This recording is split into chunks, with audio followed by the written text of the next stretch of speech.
Good morning. Once again, we are now ready to start with our morning. And I'd like to welcome you all to the Unlocking Youth Potential in Social Housing information session. My name is Thulani Nzotyana, and I am going to be your facilitator for today. The hashtag for the day, ladies and gentlemen, is Unlocking Potential. And I think this is incredibly important as we get ready to wrap up Youth Month, that we do so in the spirit. In this information session, we are going to be looking at the youth's involvement in the social housing industry. And on that note, I would like to welcome some important stakeholders and organizations that are going to lead us in their expertise in this conversation. We have the Social Housing Regulatory Authority, SHRA. We have Youth in Property Association, YIPA, the Property Sector Charter Council, and the National Housing Finance Corporation. We also have the Housing Development Agency, and I'd like to welcome all other professionals that are in this space. Today's session is extremely important and incredibly exciting.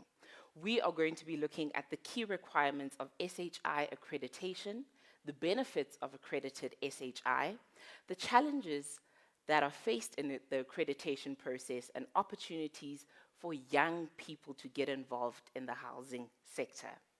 We're also going to be looking at the challenges that young people are currently facing and how the social housing sector can be made more inclusive for young people. And in the spirit of celebrating Youth Month, I'd also like to wish you all a happy Social Media International Day.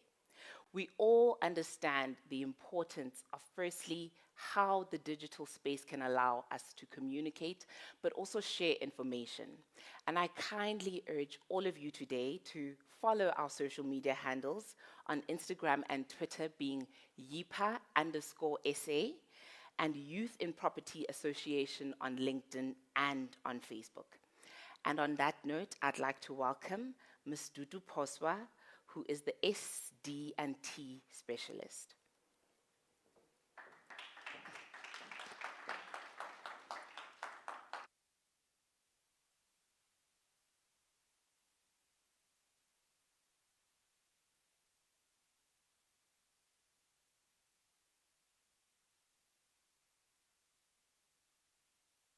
Thing that I wanted to be tall, but anyway, yeah.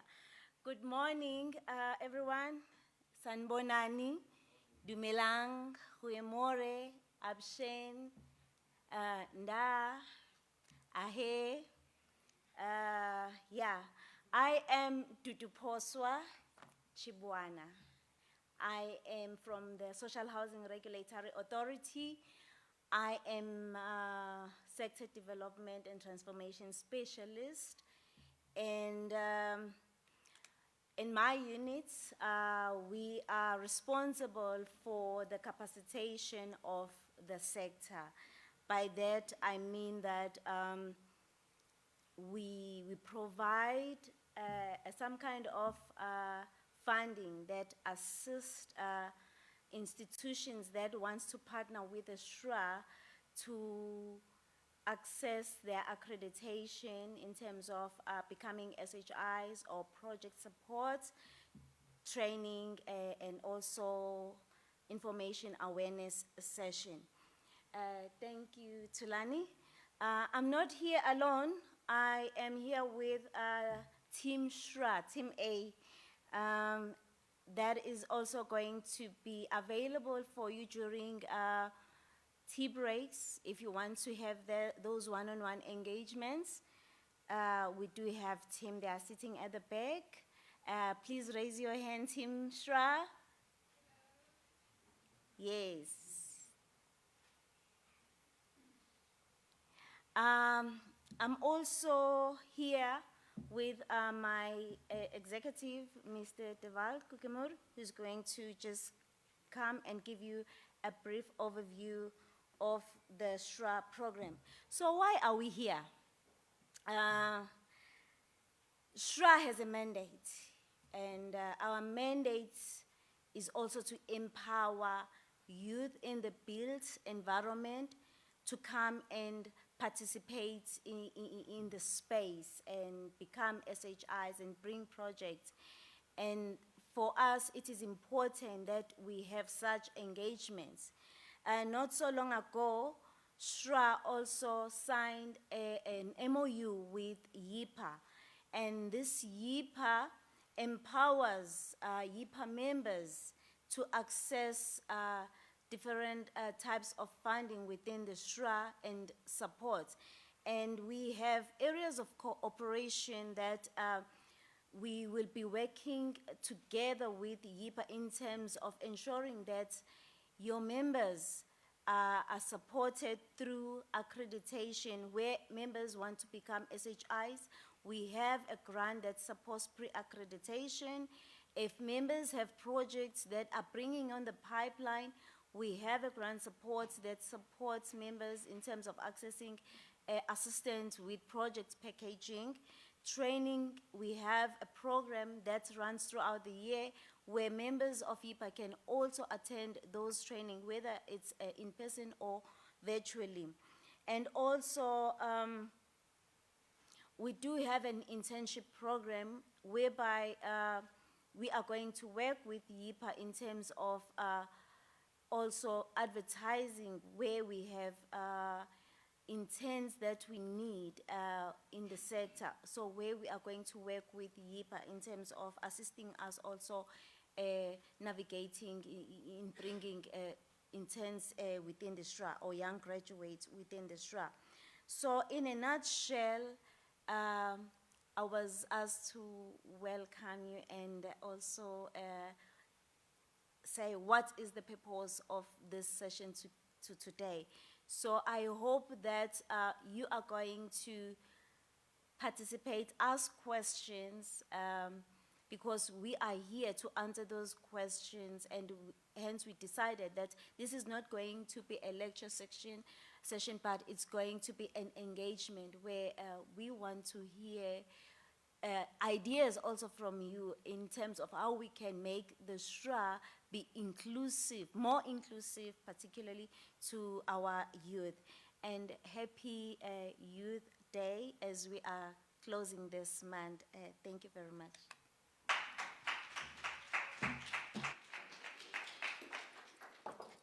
Thank you, Sis Dudu. Ladies and gentlemen, we've been given a very simple mandate today, and that mandate is to engage. That mandate is to ensure that we participate and share the information that we're going to be taking in. I would like to welcome our next speaker, who is going to give us an overview of social housing, Mr. Devalt Cookmore, SD&T Executive. Let's give him a warm round of applause.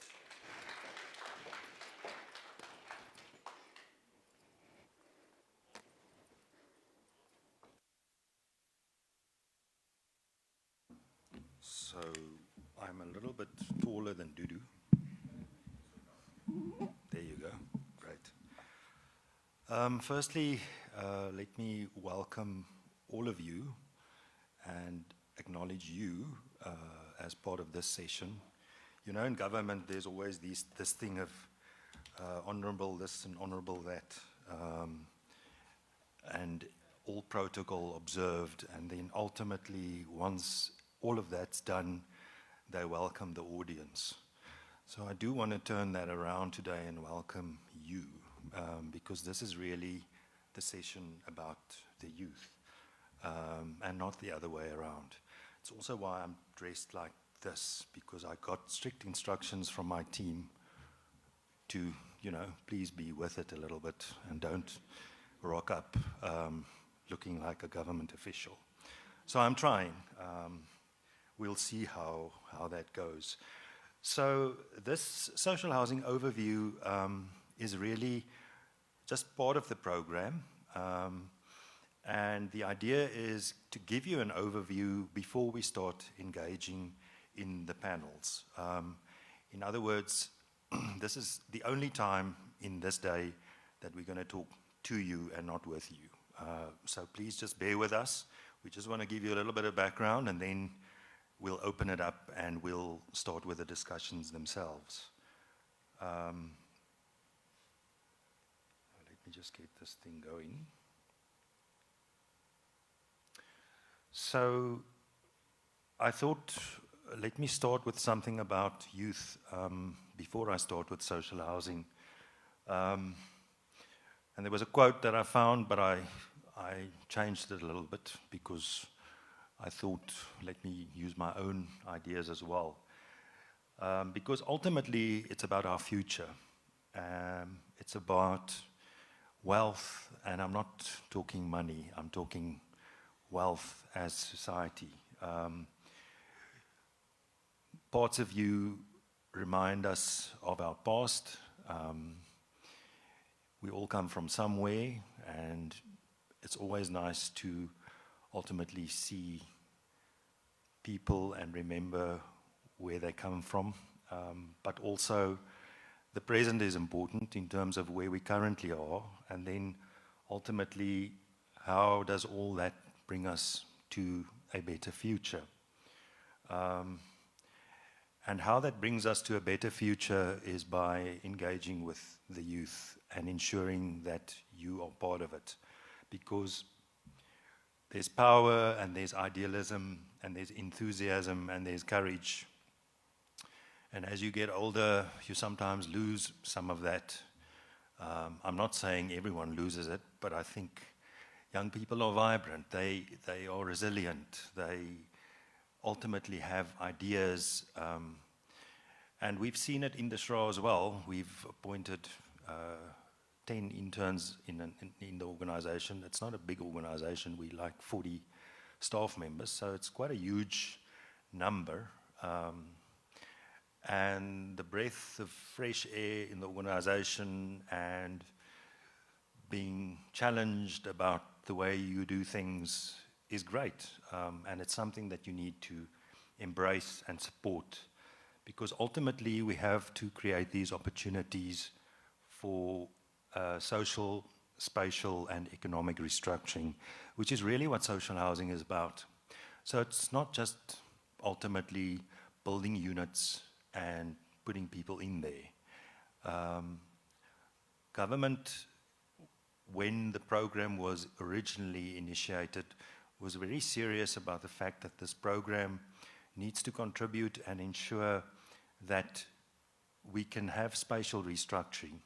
We can undo what was done. Because remember, those apartheid cities were planned in a way where the railway line was where it was for a reason. The industrial area was where it was for a reason. And the township areas were beyond that. Now, you know, you can talk free economy and try and be of a view that things are going to change by themselves. They wouldn't. It will never change if you don't intervene, as was done previously. So this program is part of government intervening to change that and bring people closer to work, closer to schools, closer to where they want to live.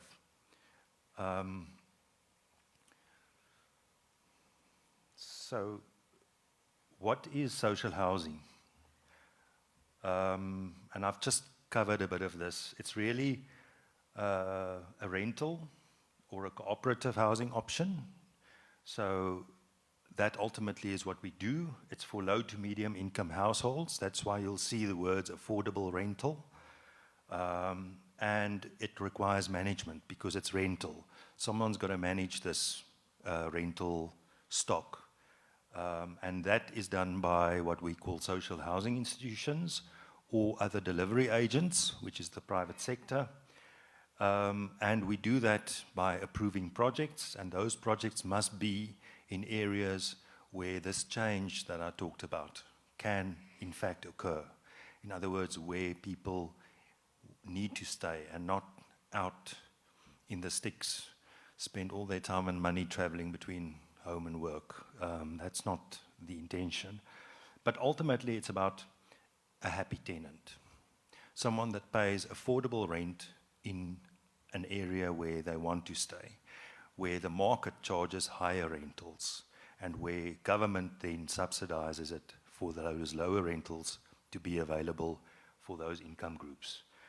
And the tenant must then pay the rent to live in that unit, because the unit needs to be maintained and managed over a period of time. The idea is also that people don't stay there forever, because ultimately the intention is that this is a stepping stone towards something else. We used to say everyone wants to own. I'm not so sure anymore, given the fact that I'm talking to young people today. You know, my generation, you need to own something. You know, you need to stay in one place. Where's your car? I get the sense that it's not necessarily the same, but ultimately the programs of government need to provide for different generations and different people and different stages of people's lives as well. So this is affordable rental, and then the idea is if you then earn more one day, you can move to buy your own house or be subsidized in terms of ownership, and then a new family or a new person can move in and take up this benefit that government provides. And therefore, you will also see that the units that we produce, they are of a high quality. It's not the kind of units that, you know, you would typically not have good finishes in. It looks like a normal apartment building. And we will hopefully show you some of that. I still need to figure out how this thing works, because I press every button and then at some stage something happens. So bear with me. So that's some of what I just said, what this looks like. So it's not as if you stay in a social housing unit, people are going to say, oh, shame, poor person not earning a lot of money. It's integrated into the rest of the urban environment. I already touched on the fact that it's about the social and spatial functionalities. We have to ensure that we integrate society. Non-racial is part of it, but it goes beyond that. You know, as government, what we seem to have always also done in the process of trying to undo the past is we let people that don't have a lot of income all flock together in one place, and ultimately also creating almost a different form of apartheid by doing that, which is not ultimately where we want to be going in terms of integrated human settlement. So it's important that we widen the range of housing options, and that affordable rental in good locations is part of those housing options, which is what we do as the Social Housing Regulatory Authority. I got it. So who is the SHRA? It's the Social Housing Regulatory Authority. We are the custodians of social housing. And we have an act, and the act tells us a whole bunch of things. You will have a copy of the act there in the pack that you received. I'm so glad I'm having a new one, because you must have a look at the one that's in my office, because it falls apart. But now I have a new one, so thank you to my colleagues at the SHRA for doing that. I'm not going to take you through all the purpose things. We'll share the presentations after the session with everyone as well. You can read through that, but it ultimately is, as I said earlier, providing affordable rental in good locations, making sure that we have people that manage that, ultimately to ensure that we have happy tenants staying in those units, paying their rent, having the benefit from staying close to work, close to school, close to church, in a community where they can be integrated and have a good living environment. There's a whole bunch of functions, but for me the most important are those first few ones, which is what Dudu and I and some of our other colleagues do. But but it's also part of a bigger picture. And that's the fact that we have to promote development and awareness of social housing, which is what we do today, but also then how do we create an enabling environment? How do we involve everyone in this program, and not having it somewhere where no one knows about us? Because some of you in this room would probably never have heard of us before. That's usually the first thing that we hear. So it's important for us to also create that awareness and involve you in what we do. On the other side of the screen, those are the things, if you looked at that definition on the earlier slide, it had these words in it. So that just clarifies what those different words mean. I'm not, again, going to go through it in detail. But ultimately, what's important also when we talk low to medium income households is it's people earning between 1,850 and 22,000 Rand per month in terms of a household. Important as well is the fact that 30% of these developments, in other words, if there's a 100-unit development, 30 units must be allocated to what we call the primary target market, which means people earning 6,700 or less. So,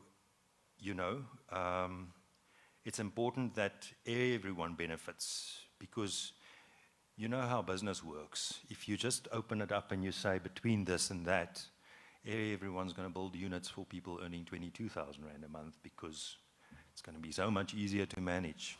But that's why it's important to have a primary target market as part of what we do.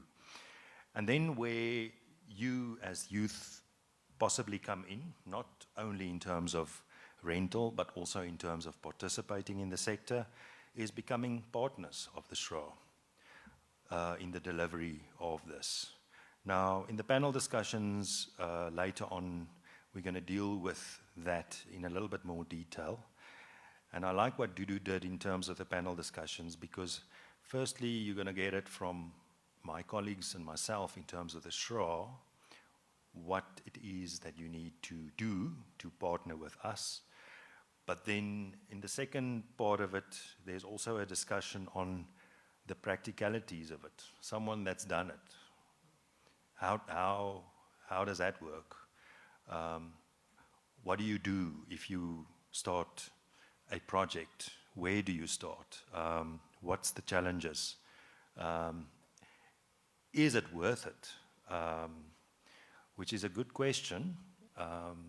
And there's an answer to that question as well, which I don't want to necessarily venture into, but I think it's got a lot in terms of the future and where we want society to go and what we want for our children, and what we want to see from a quality of life point of view in South Africa. This is a very busy one. Again, I'm not going to go through the detail, but in government they have this thing of, so you all sit around and you look busy, but what is it that you actually do? So this slide wants to show you that there are certain inputs, certain things that must happen, activities, things that people must do, and that ultimately leads to outputs, things that get created. And that's where government at some stage stopped, because, okay, so we can show there's a social housing institution, but ultimately that's not where it stops. It goes beyond that, because you also have to then consider, so what does this do for South Africa over the medium to longer term? And that's why you'll see the final impact is the thing that we're all striving towards, and that the presidency would monitor and evaluate us against in terms of performance, which is not an easy thing to monitor and measure, because how do you determine whether people have improved their lives? One of the ways that you do it is you can do what my research colleagues call a longitudinal study, where it's about, have people that stayed in social housing increased their quality of life. And what I mean with that is, do they spend less time traveling to work? Do they spend less money on that? Are they within a community where they're close to friends and family and shops? And you can measure those things. So ultimately, there are ways of ultimately getting to a point where you understand whether the program makes a difference or not, which is where we need to go to. So integrated society, affordable quality rental, lower to middle income, integrated settlements, but very important now as well is transformation. But I want to take it a little bit beyond the word transformation, because, you know, it's almost becoming a little bit of a buzzword that people use. You have these occurring every 5 to 10 years where there's a word and then everyone starts using it. There's nothing wrong with the word transformation, but I think what's important as well when you talk transformation is inclusive growth. In other words, we don't want to just transform for the sake of transformation. There needs to be growth in the process as well. So ultimately, when we transform, it needs to benefit people, but it needs to enable people and the sector to grow as well, so that there's a future in it and it's not just stagnant. So what we do at the SHRA is we invest in projects, we enable, in other words, we enable that investment to happen, and then once it's happened and it's there, we have to regulate it. So because it's rental and because we have these institutions managing it, we have to make sure that those institutions are doing a good job and that those tenants are paying what they're supposed to be paying, which is affordable rental, and that they are getting what they are supposed to get in terms of good quality homes. And that's the part that we regulate as well. Because if you're in it for the long haul. This is not a quick thing where you build a unit, the minister comes, she hands over a title deed, and off we go, things are done. This program is different. The minister does come because it's always nice projects, and it gets launched. But that's where the work really starts, because units must be tenanted, units must be maintained, municipal bills must be paid, tenants must be engaged, tenants must find their feet, they must ultimately make that environment theirs, where it becomes an area where they want to stay and live, and create a sense of belonging, a sense of a community. And I think that's important as well. So that also makes it a little bit different to a normal rental project that you would find, where people arrive, open the door, get into the unit, sleep, get up, go to work. Social housing is more about a sense of community as well.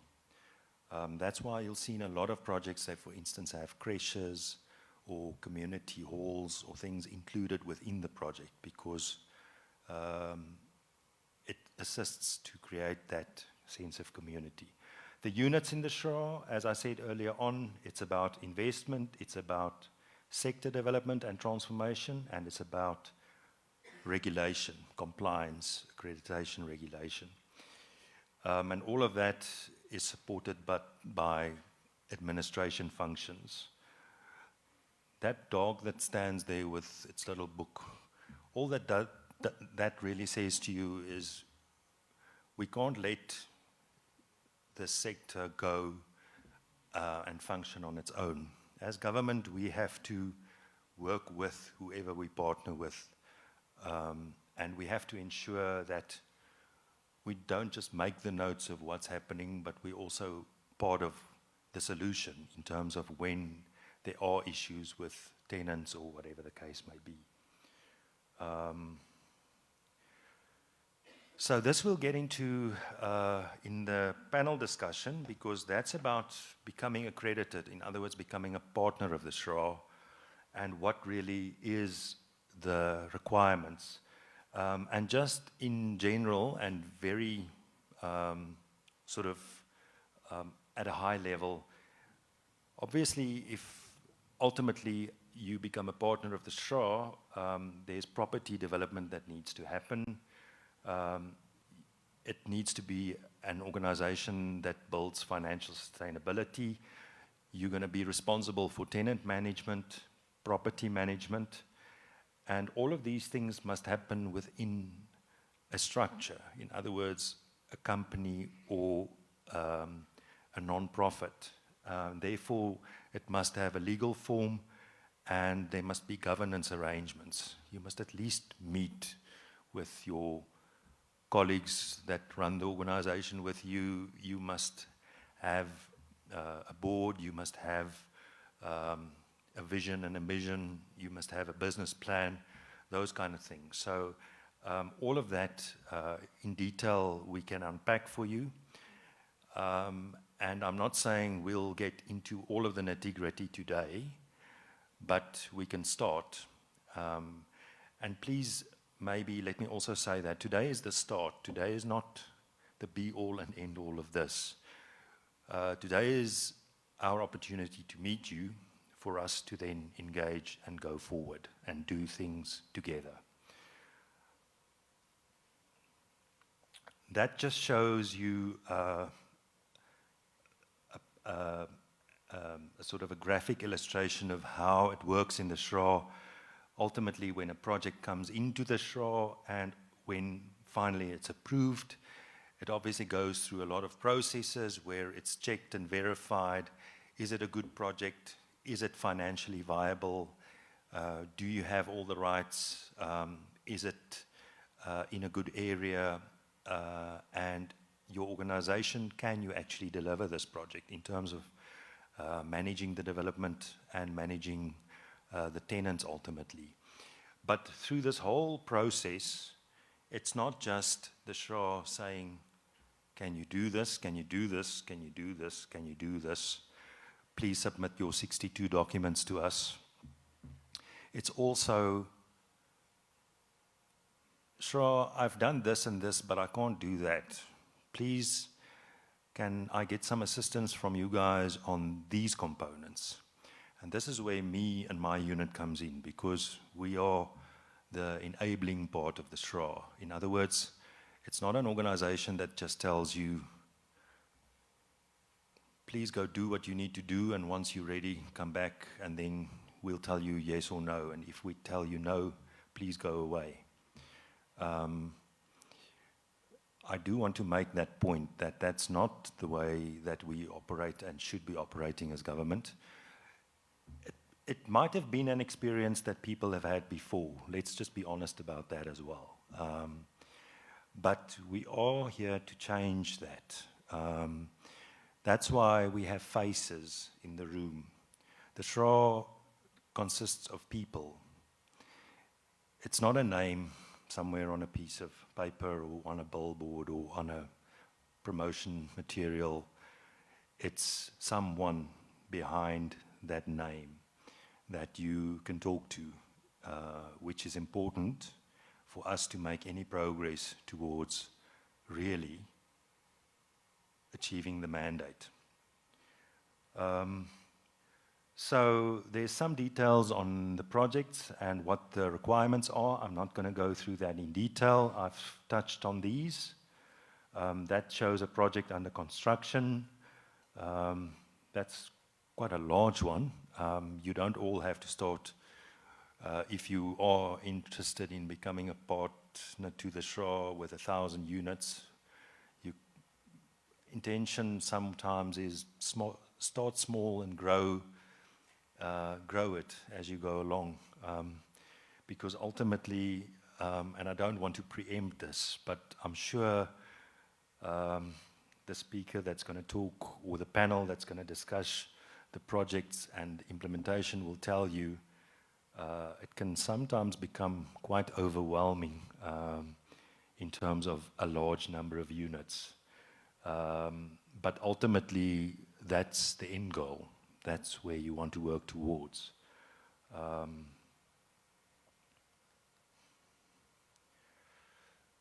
So Dudu talked about sector development and transformation. We have an annual training program. We'll share the dates with you. Thanks to our interns, we are now a little bit more social media savvy, so we're also able to live stream these things and put them on YouTube. So if you can't attend on the day, it doesn't mean that the opportunity is lost forever.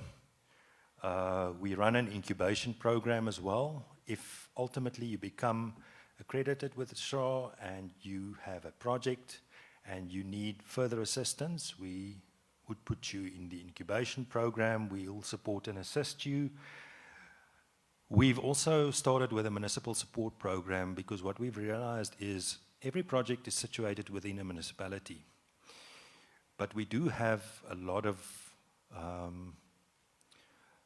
let's call them challenges at municipal level in terms of making things happen.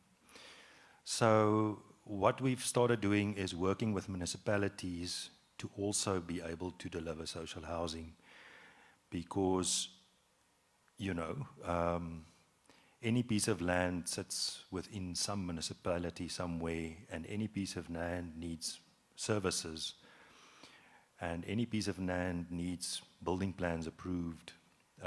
Ultimately, part of the construction would be bulk infrastructure, etc. So that part of our work is also very, very important. And then awareness and, as Dudu mentioned earlier on, the support that we provide to the sector as well. On this slide, I'm not going to go through a lot of detail, but I think what's important here is that SHRA is a supportive regulator. In other words, we don't just hit someone with a stick if they're not doing what they're supposed to do, or take them to court, or give them a legal letter. We work with our partners to understand what the challenges are, and then we support. And ultimately, when the support does not yield a result, there might be a legal process to follow, but it's always the last resort. A legal process is never the thing that you do right from the outset, because anyone will tell you it costs a lot of money, it's time-consuming, and it doesn't benefit anyone except for the lawyers. I shouldn't probably say that, but yeah. I think those illustrations in the center of the slide is really important, because in the SHRA we have different components. We have compliance management. We have the people that look whether things are compliant. That guy with the clipboard. He needs to make sure, or she needs to make sure, that things are happening at the projects. But that means that when we decide on who our partners are, and when we work with you to become our partner, we need to accredit you, but we also need to have a level of assurance that that guy with a clipboard is not going to make a list of 10 pages long once the project's there. We need to ensure that we support you enough to actually deal with those issues prior to and not during. And then it's about the projects themselves. We do need to have good projects. We're sitting in Sandton today. So if you ask me, do we have a social project in Sandton? I have to feel very ashamed and tell you, no, we don't. But what I also have to tell you is, so what are we doing about that? Now, what we're doing about that is becoming part of municipalities' planning processes going forward, so that we don't miss these opportunities in the future. Because if we wanted to become involved in Sandton, we should have done this 20 years ago. Land values in private sector ownership is ridiculous, and you can never make a project financially feasible given those land values in private ownership. But again, that's where municipalities become important, because municipalities still do own land, and there's publicly owned land in these areas. And we, as the SHRA, need to partner with these organizations or government institutions to release land for social housing, for us to be able to then partner with you to develop social housing in these areas. That's why the Housing Development Agency is also part of our program, because as the SHRA, we can't hold land. We must facilitate the investment, but our partners, the government entity called the Housing Development Agency, would be the ones purchasing and holding the land. And we will work with them on releasing the land ultimately for social housing. But when we do that, we have to, as government, obviously, do it through a transparent, open process, but you have to then be an accredited institution to be able to then qualify to submit a proposal to us. So that's the ways that we're trying to manage getting social housing into better locations. And then also in the newer areas that develop. In Midrand, we have social housing under construction, I'm glad to say. So we do look at the plans for the future. We talk to the municipalities, we understand where things are going, and we get involved in those areas. So I talked about this in terms of really a coordinated approach to delivery, where we have to work with all of these role players. But really, really important is that the two big hindrances, which is funding and land, we ensure that we can facilitate those as well.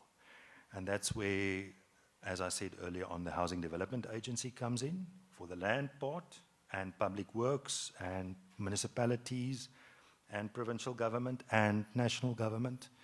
And then on the funding side, it's the partnerships that we have with the National Housing Finance Corporation and other debt financiers. There's the National Empowerment Fund, there's DBSA, and we also have to make sure that we coordinate our delivery in that way. I'm almost done. I'm being told I've overstayed my welcome.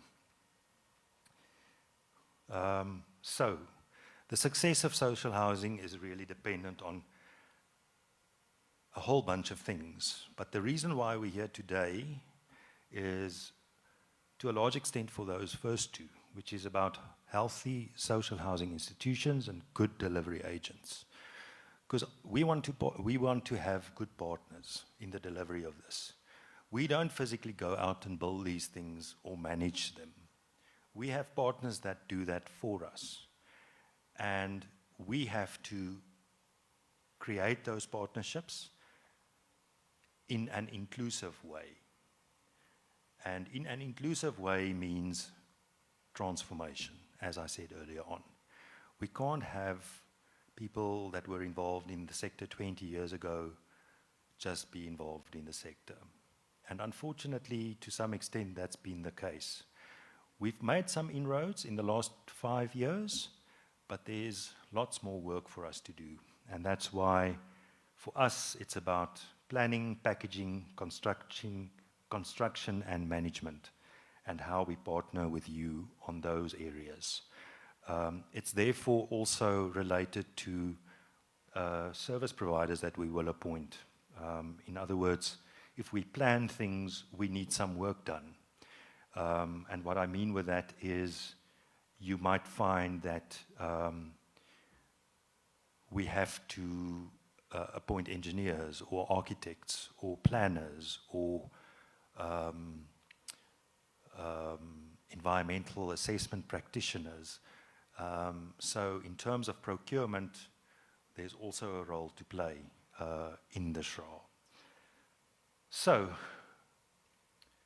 engagement with our partners is really key. Representative participation is limited. How do we fix this? And really, today is about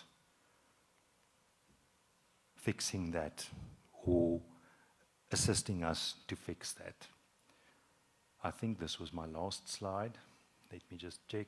Yes, there you go. Thank you very much.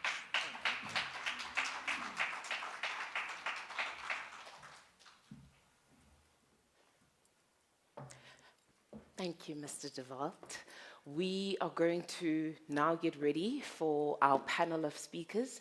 And before I share some light on some of the points that I took away from Mr. De Walt's talk, I would like to ask our panel to make their way to the side of the room so they can begin to get mic'd up, please.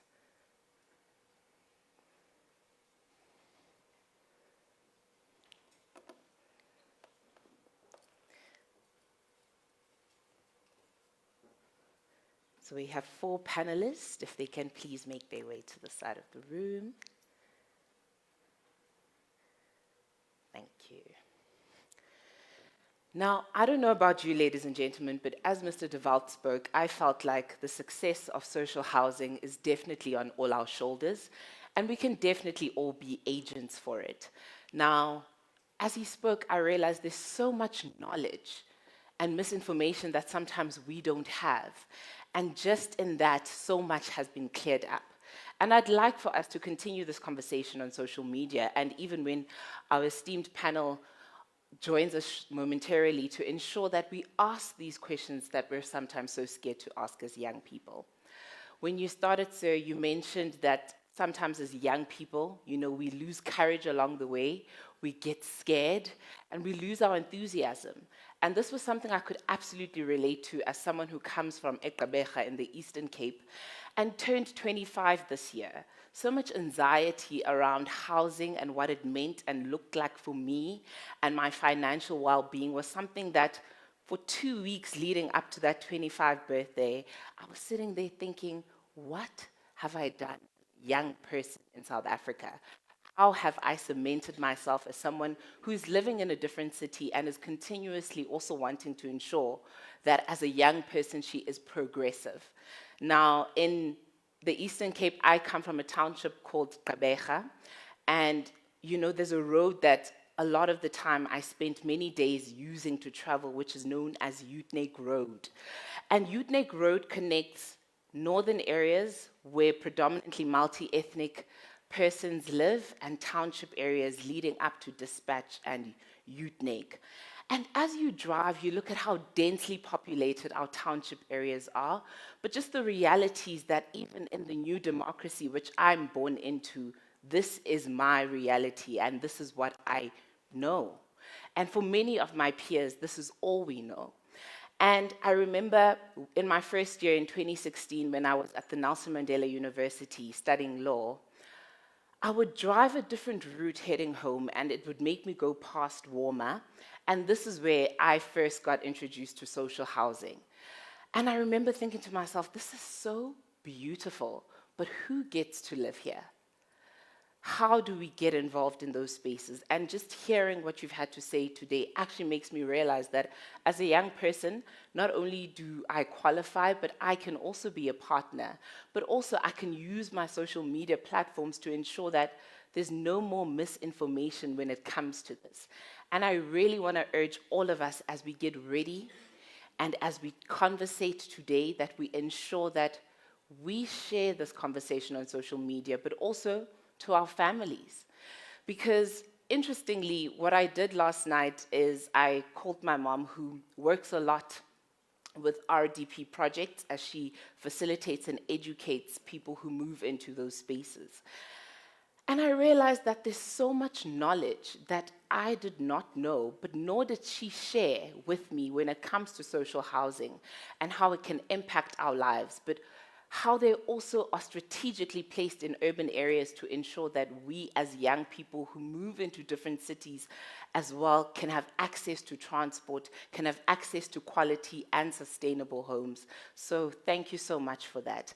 And I'm looking forward to ensuring and learning from organizations like YIPA and SHRA and all the panel members that are going to be joining us shortly in ensuring that we are breaking those barriers, but also expanding our knowledge. Are you guys still enjoying this morning? Are you ready for our esteemed panel of guests who are going to be chatting to us? I'm going to ask that you help me move this podium so we can welcome them onto stage. And I'm going to be down there with you to pass the mic for some of the questions that you might have.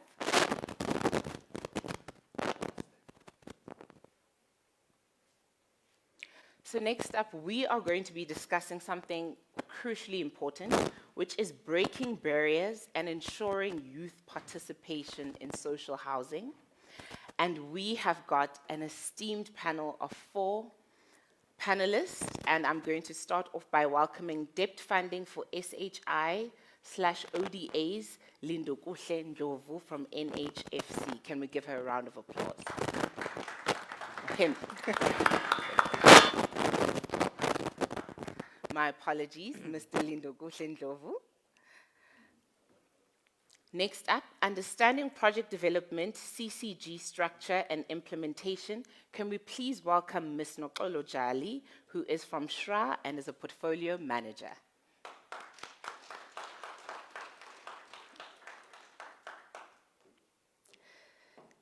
Our next panelist will touch on my success story, challenges, mitigation strategies. His name is Mr. Yusuf Ghani, CEO of YG Property Social Housing Institution. Can we give him a round of applause? And last, but certainly not least on our panel, we have Land Acquisition and Release, Justice Naledzani, who's from the HDA.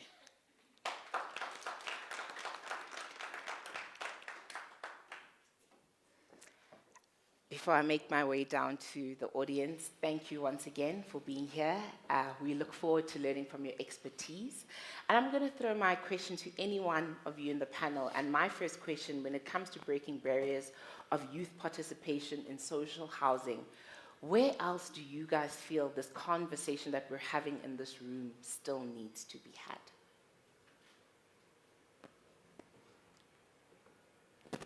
Can I start? Yes, please. Okay, great stuff. I don't know if I'm audible. Yes, you are. Okay, great stuff. Thanks. Good morning to my esteemed panelists on the floor here, and also our esteemed youth members from YIPA. I think such platforms really are a great starting point for the NHFC to be able to gain exposure. For me, I believe that such participation or such engagements are very critical in making sure that we gain that participation from our youth. I don't know, there seems to be something. All right, thank you.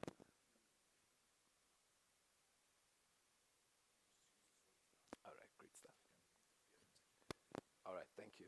So I believe that it's going to be very important, as the youth, as we enter into the sector, that we put ourselves together with the relevant skills to say that, look, maybe there could be an SHI that has been set up by people that have the background and the skills that are there in the sector. Maybe someone is an architect, someone is coming from a legal background, someone is coming from the property background. But also, maybe as new people, we may not necessarily always have the skills that are required or the experience that is required. So we just need to partner with other stakeholders that could be having the requisite experience in ensuring, but we can still have a majority of the stake in whatever the projects that we do. So partnership with the existing stakeholders in the sector can be a breaking of the barrier. And obviously, as the NHFC, there are some concessionary that we do give to these young SHI or young managed SHIs that we can say, look, as a youth-owned SHI or your youth-managed SSI, we can be able to partner and give you such benefits so that we make sure that you enter into the sector. Thank you. Thank you. Ladies and gentlemen, we are here for all of you today, and I know that if you're audible, the panel is going to be able to hear you as our mic is currently there. So I ask that if you have any questions at this point, that you please let me know. I'm going to take 3 hands. 1. Do we have anyone else? 2. Can I get third hand? Feels like an auction. 3. Thank you. I'll go with you first, sir. Yes, please. Please introduce yourself and. All right. Thank you guys for hosting this. My name is Ise, right? So I'm a recent graduate study. I studied BSc Property Studies, right? And my dissertation was on developing sustainable low-income housing. But now I'm a graduate, right? I don't have that much skills. It's just been, 4 months, 5 months since I've been working. And generally, I do want to take the entrepreneurship route, I'm currently in a phase where I'm doing the market analysis. I've been studying the supply and demand gap and all of that. But now I don't have the necessary skills. I don't have the competency that one who's been in the game, who's been developing. I think I talked to Yusuf even about it outside here. So what my question is basically is how can these organizations that you guys represent help us implement our ideas or give us the competency to actually implement and, hit the rubber on the road.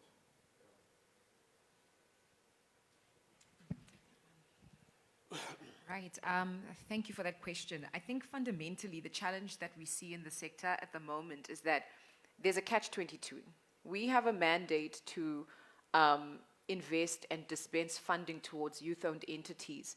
However, in the construction field, by its nature, experience is required, in construction. We are graded according to various sector regulators like the CIDB. Your grading matters in terms of the magnitude of the project you could undertake.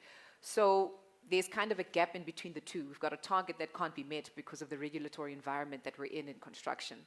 So what that requires, if, I don't know, I could aim to answer your question, is it's about skills and knowledge transfer between the experienced and the inexperienced. And that's the only way that it can get done. There's no way you can go from, as much as we are so excited after graduating and you've got a little bit of experience, you really want to just jump into entrepreneurship. This sector is such that it's high risk, it is challenging, and without that knowledge and experience, you would be set up for failure. So it's about creating those kinds of environments where experienced entities can take on and guide younger entities, whether through partnership, through joint venture, whatever the case may be. I think that's the best way for us to tackle that gap between the two. Thanks. Thank you. Does that answer your question? Can I ask you further? So you're saying if I have a proposal, I partner with you guys and where my skills lag, you guys help me or what? So is this if you were to want to deliver social housing, for example? Sure. Right. So I think the best way I would envision it is for it to come forward as if you were to have an entity and you have the intention to deliver, you would then appoint the necessary consultants and team with the required level of experience to demonstrate that level to deliver. The capacity to deliver is something very important. And with the SHRA, as Dewald mentioned, we've got our support programs that can, facilitate that added measure to say, this entity is new, it's young, however, they've undertaken 1, 2, 3, 4 to ensure that the ability to deliver is there. I mean, amongst some of our existing SHIs as well, they engage with each other. In fact, they share lessons learned with each other. We have some entities that have been in this game for plus 15 years. And when they know that this is a new entrant in the industry, come and visit my project, come and visit and see how we do things. We engage regularly. And what's great about social housing is that it's a joint initiative between the 3 spheres of government, national, provincial, and local government, municipalities. So when we gather at our provincial steering committees, for example, and they share exactly what they've been doing and how their projects are going, it's an opportunity to share knowledge, to share skills, and then to engage further, take it offline, and do those kinds of things, visit each other's projects, get guidance, learn, and then of course SHRA's backing is our support programs, which were so detailed, explained in detail, that we provide capacitation, guidance, training. So I think that's the best way to do it. But the experience does matter, and it will all boil down to whose experience and knowledge you can leverage to then bring yourself forward as an entity that doesn't have experience. Thank you. We have a gentleman over there. Good, thanks. I'll speak for. I hope everyone's good. Okay. My name is Sanile Fagude, and I'm based in the Israel. So what I've recently done with no experience whatsoever within the construction sector is I was able to turn my home, which is a 635 square meter yard, into 18 units. But I know nothing about SHIs. So what I want to find out from the panel is how does someone like me with no experience whatsoever gets to be part and parcel of the SHI and then grow within this particular industry? Thanks for your question. I want to hand over to Yusuf as one of the panel members who's here to share his experience in, being an entrepreneur in the property sector, and perhaps maybe you can provide some guidance to Sandile. Thank you. This seems to be working. Okay. Good morning, my esteemed panelists and the youth from YIPA and other organizations.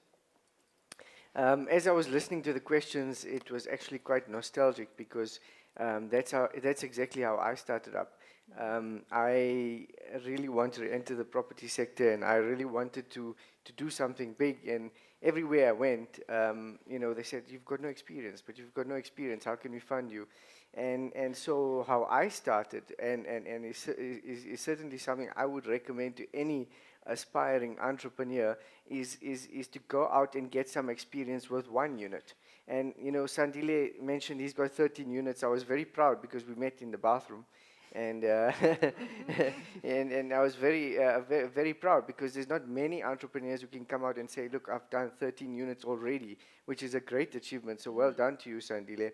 But coming back to my story, I was I explained that I was actually doing my articles to become a chartered accountant, and my salary was actually 5,000 rand a month. And 60,000 rand a year wasn't a lot to raise, finance. But I knew that I needed to have the determination to go and do something. And if they're saying that I don't have the experience, then I need to go out and go and get the experience. So I went to an auction. It took me about a year to find my first project, which was one house. And I managed to get it on auction for 300,000 rand. And Nedbank said, "Okay, look, he's posed for growth because he started a job. He's in his first year of articles. Maybe in 2 or 3 years' time, he'll move up from 5,000 rand a month to 13,000 rand a month, for example. We'll give him the loan, 300,000 rand, provided he puts a 10% deposit." So I obviously had to save up for that and cash up all my Christmas presents or whatever it is I had, and make sure I come up with the 30,000 rand, and then I bought that unit. And it took me about a year or year and a half to renovate it, because obviously there was no cash flow. After they've given me the 300,000 rand or 270,000 to buy the unit, I obviously needed to revamp it, and there's only 5,000 rand a month coming from income, and I'm married, so it's obviously a difficult situation. So, you put money aside and you buy a bit of paint and you renovate. And eventually, after a year or year and a half, there was tremendous additional value in that, firstly from inflation, and secondly from the value I had created. And I sold it for 760,000 rand. And I used the difference from that as equity on another house that I purchased. So that took another 2 years. So, the journey of entrepreneurship is a marathon. It's not a sprint. So people are saying, I want to do 500 units, I want to do 1,000. All I'm saying is that, you start with one, you really get your hands dirty. Then you say, look, I've got a track record. You go to the bank and you say, look, I've already done one. Here's the track record. I bought it, I renovated it, I made a profit, I sold it, here's the profit, and here's the profit. I'm bringing it to you, here's the equity. Can you fund my next project? And then you find that they're more engaging in that regard. And then I did the second project, which also took a year or two. And so now you're talking about a period of 5 years where you do 2 units. Last year, which is now 15 years into my business, last year we completed 500 units, and we're busy building 1,000 units. So what I'm saying is that it may take a while for you to gain that trajectory.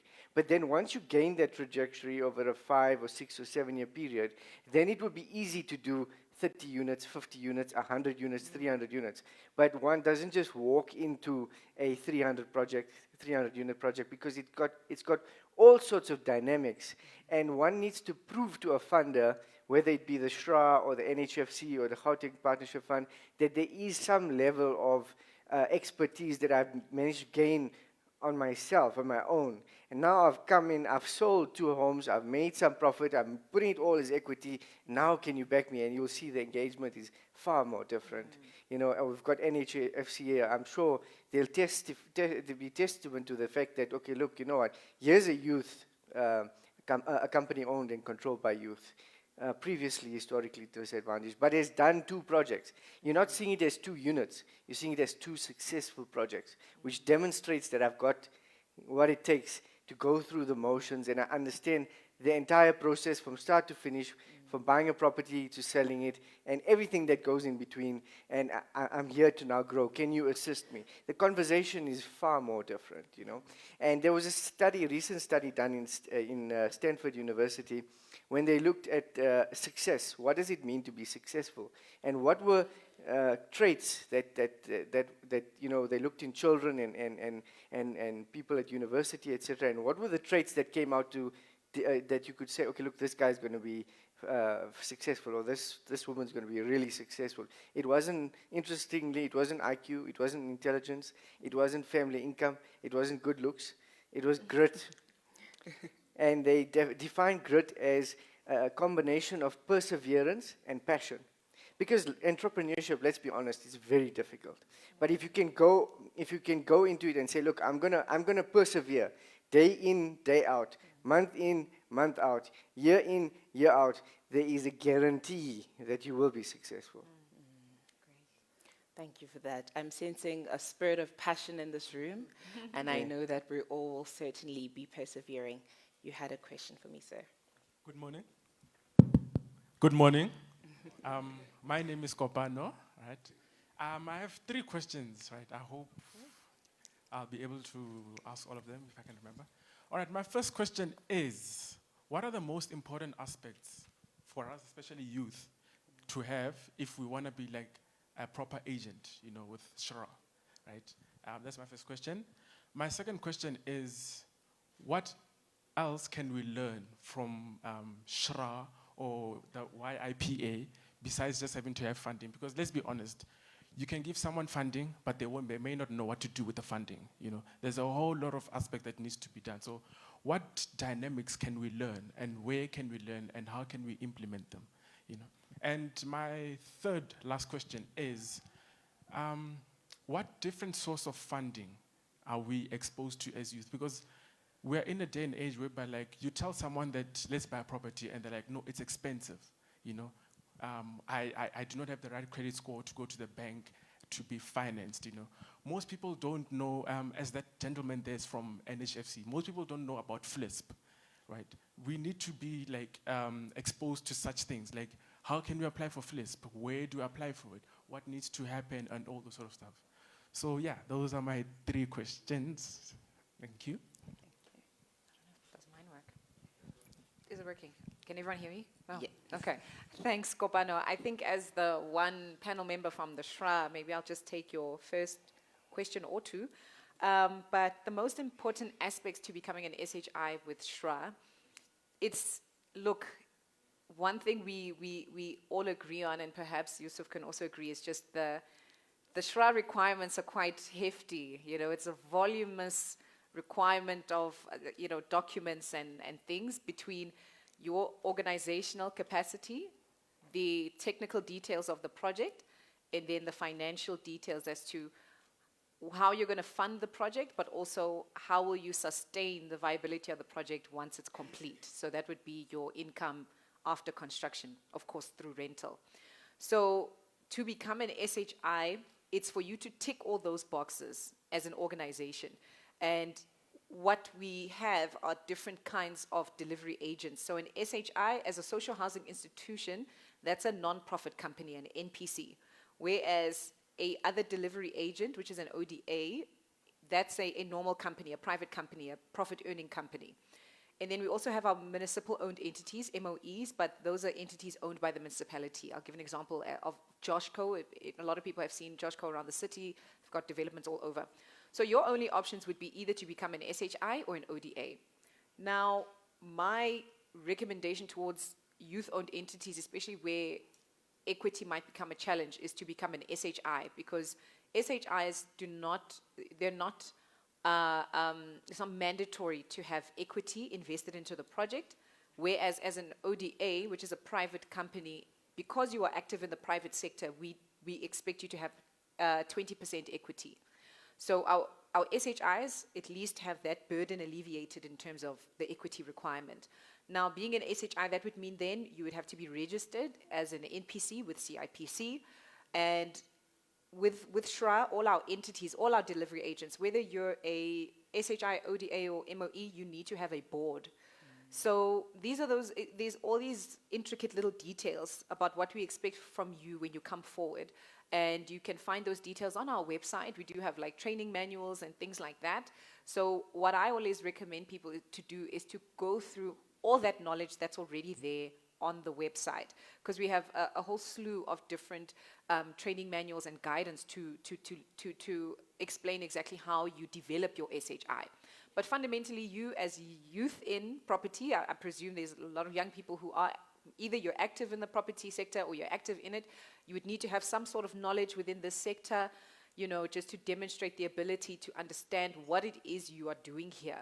You are partnering with SHRA to deliver rental housing, affordable rental housing, to make it specific.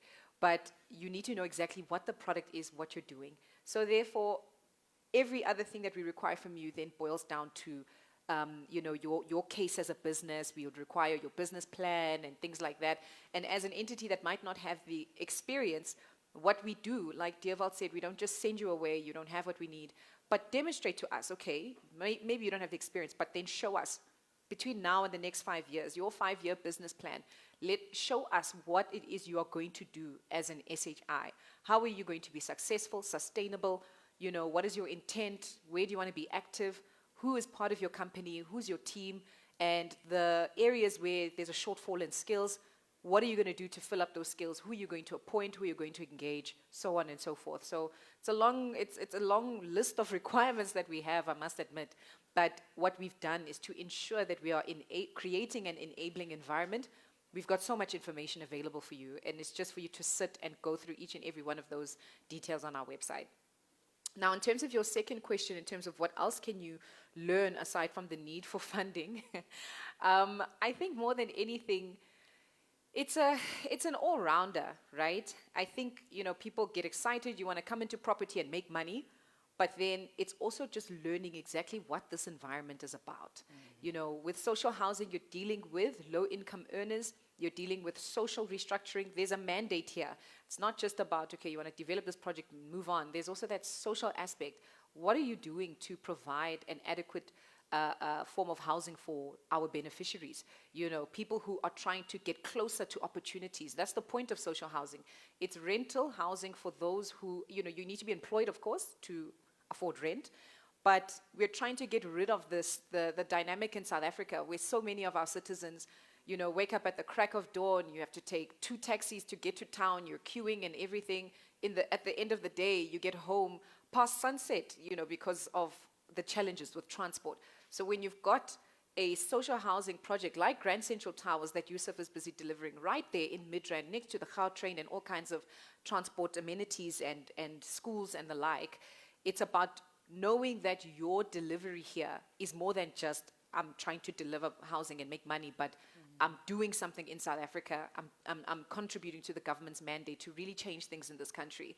So yeah, I don't know if that really answers your question, but just the third one, I might just then hand over to Lindo Gutle to just take us through what kinds of different sources of funding exist, and also then beyond that, as youth, how do you, what other sources of funding can you qualify for when it comes to owning property? Thanks, Natolo. Okay, am I audible now? Okay, yes. Great stuff. Thanks for the opportunity. Really, as already indicated, I'm coming from the NHFC, which is also an entity of the Department of Human Settlements.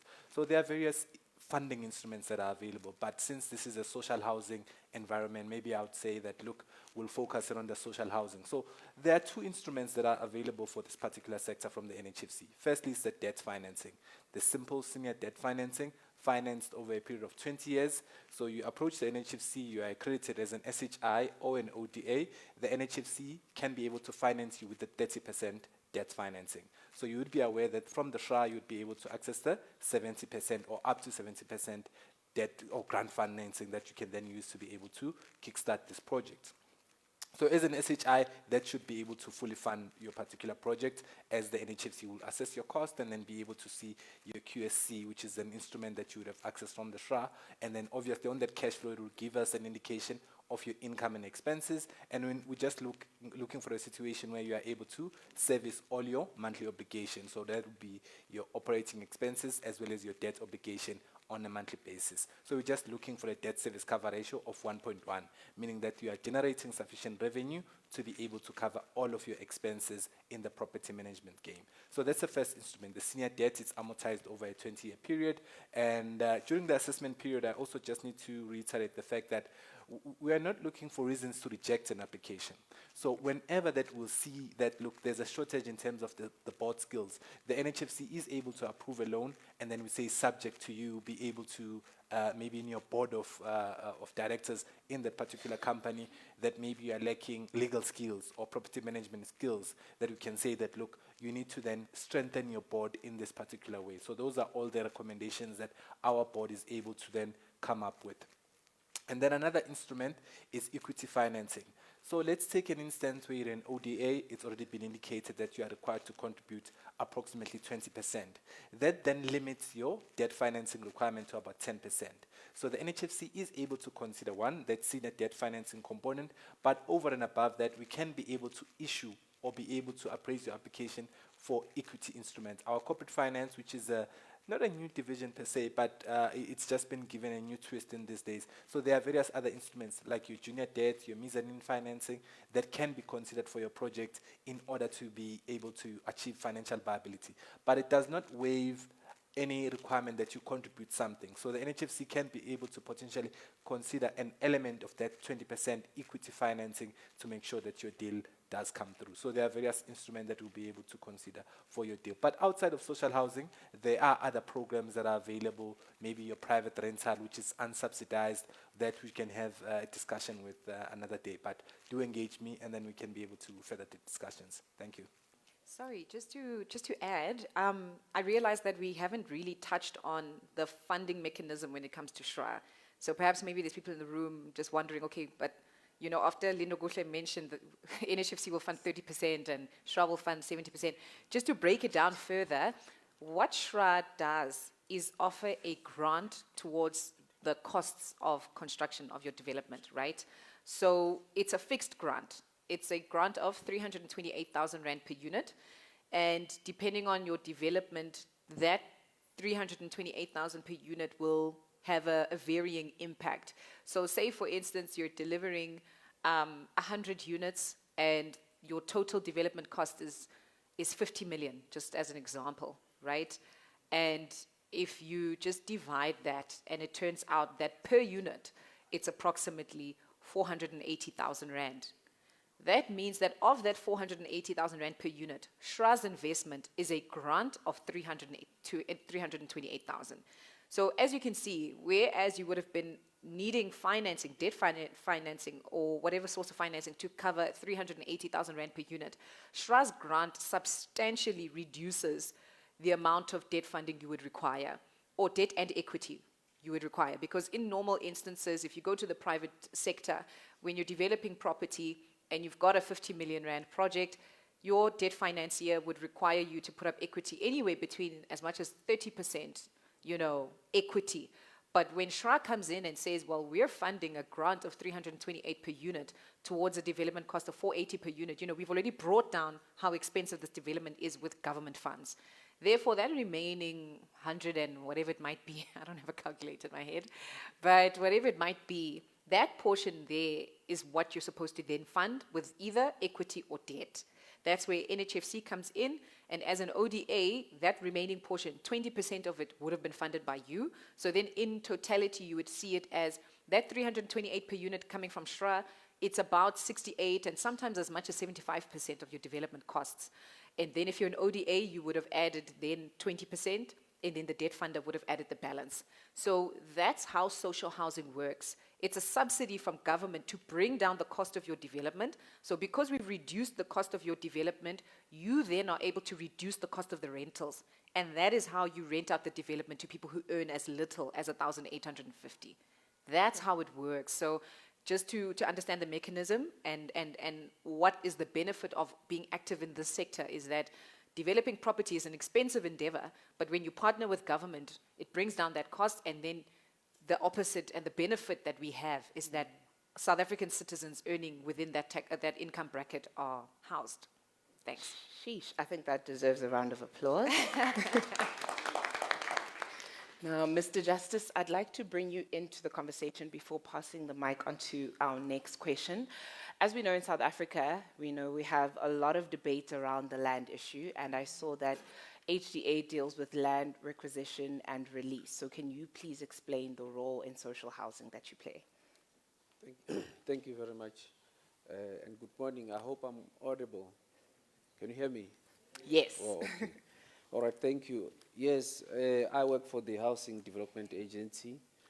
It is an agency which is owned 100% by government. We report to the Ministry of Human Settlements, and our main role is to facilitate the acquisition or release of land for human settlements development. Unfortunately, we facilitate the release of this land mostly to other state departments or municipalities or metros, not necessarily directly to the private sector. The way in which we do the facilitation, as you are aware, the government of the Republic of South Africa still owns quite a substantial hectares of land in and around the country. Of course, the distribution of those land parcels varies from province to province. Mostly rural provinces still have vast tracts of land. Unfortunately, in Gauteng, where there is a greatest of the need, there isn't a lot of public land available, especially in well-located area. So what we do, we facilitate the release of these land parcels from mainly the Department of Public Works and Infrastructure, as well as rural development. Sometimes we do facilitate the release of these land parcels from state-owned companies like Transnet. Unfortunately, some of those land parcels are well located within the urban boundaries. But importantly, we also facilitate the acquisition of private sector land, which in the main is well located. I heard Dear Wald alluding to the fact that they don't have any single social housing project within this precinct, which is Sandton. We, of course, can facilitate that, but unfortunately, as you are aware, land is very expensive in these parts of the world. We are, of course, empowered to do expropriation, but still we are required to provide a market-related compensation, which makes it very difficult for us to acquire land at reasonable prices within this area. Dear Val did touch a bit on our role in as far as the SHRA is concerned. The SHRA, of course, is our sister company. We all belong, or we fall under the human settlement sector. So what we have been doing is to hold land for SHRA in instances where they would want land to be banked for future release to SHIs. So far, we do have one or a few land parcels that we're currently holding, and we have one which is in the process of being released to a successful SHI which has tendered to the SHRA, located somewhere in the Western Cape. Of course, our relationship is still at its infancy. We would want to really play much more bigger role in holding the land for the SHRA, because as Devalt has said, the SHRA is not mandated to hold property. We, on the other hand, can hold property for short-term, medium-term, and long-term release. So hopefully, all those land parcels that we are holding, we hope that when the SHRA, of course, is facilitating the release of those land parcels to SHI, and which is entirely their process, we hope that, of course, they will look kindly upon you as the youth and make sure that you have access to those land parcels. Because for me, as you are aware, as much as we can talk about entrepreneurship and projects, without land, you are not going to be able to do anything. So I think land is very, very critical. And in fact, it's one of the most expensive component, and without it, it really becomes difficult for any project to get off the ground. Unfortunately, as the HDA so far, we don't have any active program where we release land to youth at a song, hopefully, so that you are able then to have that initial capital in order to leverage other funding to do your projects. It is something that as the HDA, we are hoping through our transformation department to come up with a solid program which would enable us to release parts of the state land to not only youth, of course, but to other disadvantaged groups such as women and generally BEE companies so that they can have access to this very precious commodity called land. Thank you. Thank you, sir. I believe we have a question in the audience. Do you mind standing? Okay. My name is Tsepo Madiba. I'm a developer. And my question is, how do you assist a developer that is already developing and established in some way? You have the land, I have the capability of the building because I own a construction company. How do you assist me to fund the project going forward? Number two will be, the number two of the questions will be, if you have equity, your own funding equity, how do you then assist in terms of the grants or trying to break the red tape and avoiding the long route of the government, land and all that? The number three is that how is SHRA different in terms of the gap market and the flips market? Because if we can easily fall into the RDP spectrum if it's starting from 1,000 to 22,000. So, and you have 30% of that. Because I believe you have a project in Pretoria, which is in the court stage from SHRA, that is being attacked by the community, that this is a government project, it belongs to us, we need to occupy it because it's government and it should be free, not rented. How do we then avoid the security part of that when we're developing through SHRA or through NHFC? Thank you. Thank you. Sorry, Tsepo, may you please repeat question 2? I didn't quite get it. The security, the gap market, actually. Because I'm saying, what you are developing as SHRA, how is it different from the gap market? Oh, wasn't that question 3? Unless I thought you had 3 questions. So the Okay. first one was regarding helping existing developers who do have land, so on and so forth. Yeah. And I know that question 3 is about the difference between gap and FLISP and what is it that SHRA, Okay, and how we, so I thought I missed the second question. Okay, I'm saying that is the last one that you missed, I Yes. guess. The security part, when we're developing the SHRA spectrum, Okay.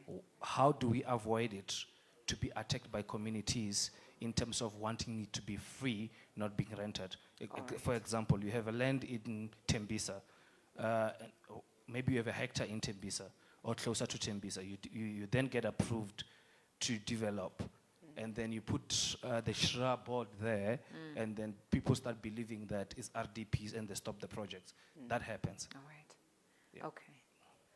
Right, so just to answer the first question, I think The challenge really just is about awareness when it comes to social housing. I think quite often we realize that there are a number of developers who just simply don't know about SHRA, and hence there's that question, well, how do I get into this sector? You know, they don't really know much about it. And more than anything, as a developer who's already active, and as a developer that has land and the intent to bring forward a new project, there really isn't a barrier to entry in this sector. You know, it's all for you to just acquaint yourself with our investment criteria and just ensure that you meet our requirements, and then for you to come forward to SHRA and we get the process going. So as a developer with a piece of land that you've identified, the first thing I always recommend is for our developers to check whether that land parcel is located within a restructuring zone, because that's one of our investment criteria. So because this program is fundamentally mandated to restructure our urban areas and avail affordable housing within the urban areas, you can't develop any way you please. You know, if you come now with a property that's in the middle of nowhere, it's not near to any kind of inner city or whatever the case may be, it would not fall in a restructuring zone, therefore you can't bring it forward to SHRA. So there are gazetted restructuring zones in and around South Africa. So Joburg CBD is within a restructuring zone, for example. Midrand, we've got various areas around the city, and I'm only naming a few because I don't know it off by heart, but there's many, Benoni, Kempton Park, Germiston, whatever the case may be if we're talking about Joburg. But that's the first thing you need to do. You need to check if that land that you have is located within a restructuring zone. If it is, then all it is for you to then provide SHRA with the development concept. What exactly are you trying to build on this property? How many units? What is the unit typology?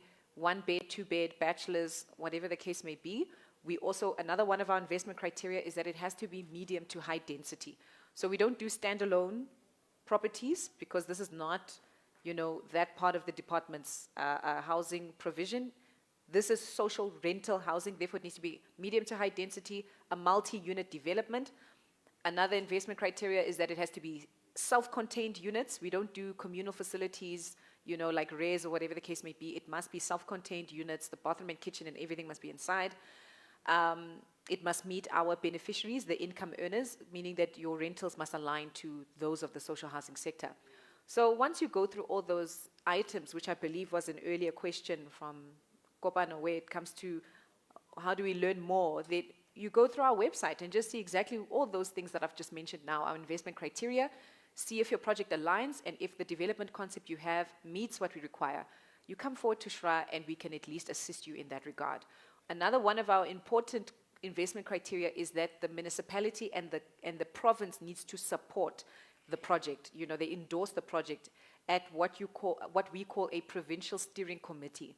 This committee sits on a quarterly basis throughout the year, and what you do is present your project to the municipality wherever it's located. If it was here in Joburg, you would present it to City of Joburg. You'd submit it to them, show how it meets their requirements to restructure, social, economic benefits, so on and so forth.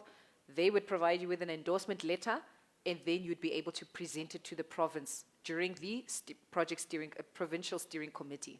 So those two items, that's also one of our important ones, but it's not impossible to get that support. Like I'm saying, you just bring your project forward, you present it, and once you have the various investment criteria met, that's when you have a viable social project you have a potentially viable social housing project, and then you will go through our assessment processes to the point where you will end up qualifying for approval. So yeah, please definitely acquaint yourself with the details on our website, but come forward, really. We need more youth-owned entities to come forward to SHRA. It's part of our targets, our annual targets. We need to award the grant towards various entities, youth-owned entities, women-owned entities, black-owned entities. So we need you guys to come forward. So please, if there's any further information you might need, you feel free to come through. And then in terms of the difference between GAP and FLISP, I think I alluded to it earlier, just in terms of social housing is rental. That's the fundamental difference, because FLISP is ownership. I believe GAP might be ownership, right? Yeah, GAP is ownership as well. So I don't know, Lindo, if you want to add anything towards this question. yeah, no, definitely. Okay, look, yeah, as Nkulo has indicated, look, the gap and the SHRA model is very different. As you would see on your Q&A, there is a brochure that I saw there. The SHRA model is just for renting in perpetuity. There is no ownership at a later stage for owning that particular unit. And I think it goes to consumer education. Those are, it also speaks to the rental boycott to say that it's for engagement with the municipalities, with all the stakeholders, so that there's consumer education, that they understand the model, that this particular one, it's not your BNG units or your RTP housing units. These are for rental. And if there's no rental, that means that it will dilapidate. It will not be maintained, because you need that income in order to maintain. So FLISP is just for first-time homeowners. It's for people that would have to buy a unit, maybe a 2-bedroom unit in Katlehong, and you're buying your first home. It's there to just reduce your outstanding balance. So let's say that you've been approved by FNB. FNB has approved your home loan, and then you are earning below 22,000 Rand. So there is a cascading balance that says that if you are earning X as your gross income, then you get a reduction or you get a grant which is paid towards your home loan. So it's just there to reduce the outstanding or the eventual mortgage amount that is advanced by the financing institution. So it's very different models. So you just need to make sure that there is somebody that is a community liaison officer in your particular project that will be just making sure that the community understands that this is a rental model, and in order for you to be able to qualify, there is a vetting process which you need to follow, and then there is a lease that is entered between yourself and the SHI or the ODA that is managing that particular development. So it's a very different model that is there. Yeah, maybe you can take over the others. Yeah, so in terms of your last question, in terms of protecting your development from hijacking, so it is one of the risks in this sector. It's highly politicized as well. And what Lindo mentioned is true, where our grant recipients, we always insist that there is tenant training as well. You train them to understand exactly what their obligations are and what rental is. This is not just a unit that's for free, but this is what your rent does. It keeps this roof over your head. It pays for A, B, and C. But aside from that, in the risks associated with hijacking, I mean, I'd like to hand over to Yusuf, you know, as a SHI who's experienced that kind of situation when it came to rent boycott and the like. It's a very huge challenge in social housing. So, Yusuf, if you could share your story on that. It's a difficult question. So you know, if you take, for example, what Deval said earlier, the role of the SHRA is an enabler and a regulator. So the enabling part means, you know, we're going to give you the grant, and the regulator element is that, you know, we're going to understand if you are following the legislation and following the guideline, and there's merit in all of that. You know, sometimes as a developer we can feel frustrated and say, look, you know what, we want to give this project, the construction of this project to contractor A, because we know that contractor A will do the job for us, and they'll deliver it because they delivered project Y, Z, and whatever it is. But the SHRA may come back and say, look, in our experience, we feel that contractor A is not the right guy because he doesn't demonstrate his ability to have financial competence, etc., and that might be frustrating, but there's merit behind that. And the reason for that is because, for example, when you have the security concern, take, for example, the incident where you come onto site and, you know, your building is stopped because, unfortunately, the community is of the view that this is a government project, so they should be doing the construction, but you've already signed with TriStar Construction, for example. Now, that's where, you know, as a developer, you've now outsourced and got the best people on board for your project. And the SHRA is a rubber stamp that. For example, you've got an architect that is competent and is able to do this and has expertise, a quantity surveyor, etc., and also a contractor. So when those sort of when those sort of incidents present themselves, you have taken a risk mitigation strategy to put it into the JPCC contract to say, the contractor, you are experienced in this, and it will be your responsibility to engage with them to ensure that they understand that this is not a government project, it's a privately owned project. And of course, 30% of the work must be given to the community, so we will do that. But that's basically, and that has to be based on certain requirements. For example, you know, there's got to be if we're hiring bricklayers, etc., they've got to have the necessary expertise. We've got to pay market-related rents, etc., and they can assist to manage that process as well. So I think there's a lot of merit behind what the SHRA's processes are when it comes to doing that. But ultimately, the risk is on the developer's shoulders, because as a developer, that's what we have to do, but we have to have risk mitigation strategies in place to ensure that we can deal with those issues. We have, for example, on many occasions been stopped. I was just telling Dewald now, we're starting a project, and it hasn't even been approved, but to be proactive, we've just been doing a geotech. We authorized the geotech investigation, which means that, you know, the TLBs, etc., has to come to site, dig underground, and get samples. The minute they arrived there, 20 minutes later, they were stopped. And, you know, we had to explain that this is just an investigation, and we haven't yet started the project. So it's an engagement as well.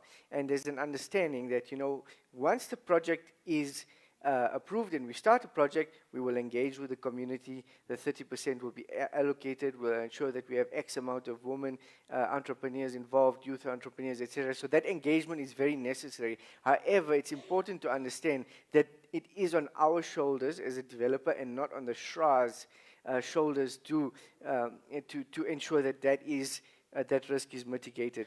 And even when it comes to running, that's why, you know, when I said grit, it's perseverance and passion, because all of these challenges do come along when you least expect. For example, we launched a state-of-the-art project, and it was really what was called a flagship project, and there was a rental boycott and a hijacking of the building.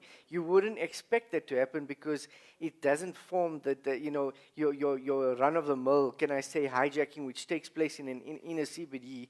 You picture something that is derelict, something that's hasn't been taken care of. But here you're talking about a brand new building with state-of-the-art technology for social housing, etc., and it got hijacked.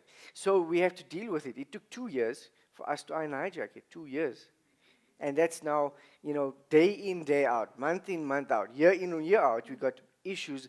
But if you have a vision of success and you understand that you're doing this for the greater good of the community, the country, then it makes everything worthwhile. Because this sector, the social housing, is very unique. It's actually one of the most unique systems in the world, because what it does is that, as the panel says, you take a family, you empower them from grassroots. So in other words, you earn 1,500 or 1,800 in a month, you come into our units, you pay 680 rand or 700 rand, you grow into a 2-bedroom where you pay a little bit more, and then you go and buy your own home. So when you see that this is a direct impact business, what a direct impact business means is that you can develop the units, and you can immediately see how you've changed somebody's life, immediately. So that gives you the motivation and the courage to continue despite all of these challenges that present themselves. Can I ask a follow-up question on that? If you sound like you are more in the integrated system rather than the breaking ground in the local, in the locations like townships. It sounds like you are more into the cities and integrated system, hence you mentioned Sandton. But I want to ask this question.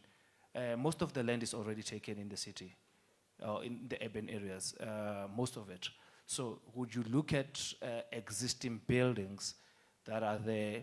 For example, there's a lot of buildings that are being sold or taken down in Pretoria, Sunnyside, for example. Would you look at something like that? Would you look at something that needs to be turned into social housing in terms of funding? I will take that question because I think why you hear that from Yusuf in terms of he's more in the urban areas and the like is what I mentioned earlier, where the point of social housing is to take people out of the township and integrate them into the urban areas. You know, we're trying to get rid of that history in South Africa where, you know, the disadvantaged or lower income earners are bound to, the only option they have is the township where housing is more affordable. We're trying to make housing affordable in the city. Our citizens deserve to have affordable housing close to work, and close to opportunities, schools and the like. So that's why a lot of our social housing projects, they're not necessarily inside the township, they're more closer to the urban areas and so on and so forth. But just to answer your question, yes, we do accept projects. We call them brownfield projects. So a greenfield project is when you are building from the ground up on a vacant property. And a brownfield project is when you are purchasing an existing property and refurbishing it for residential use. So whether you're refurbishing an office into residential or it's existing residential that you are improving, of course, because our requirement is that what we invest in, we obviously want it to be quality, it needs to be new. You're not going to buy an old residential building in the city and then tell us, yeah, here's your social housing, we're just buying this. You need to purchase it, refurbish it, touch it up, completely, bring it to, we call it as new as possible.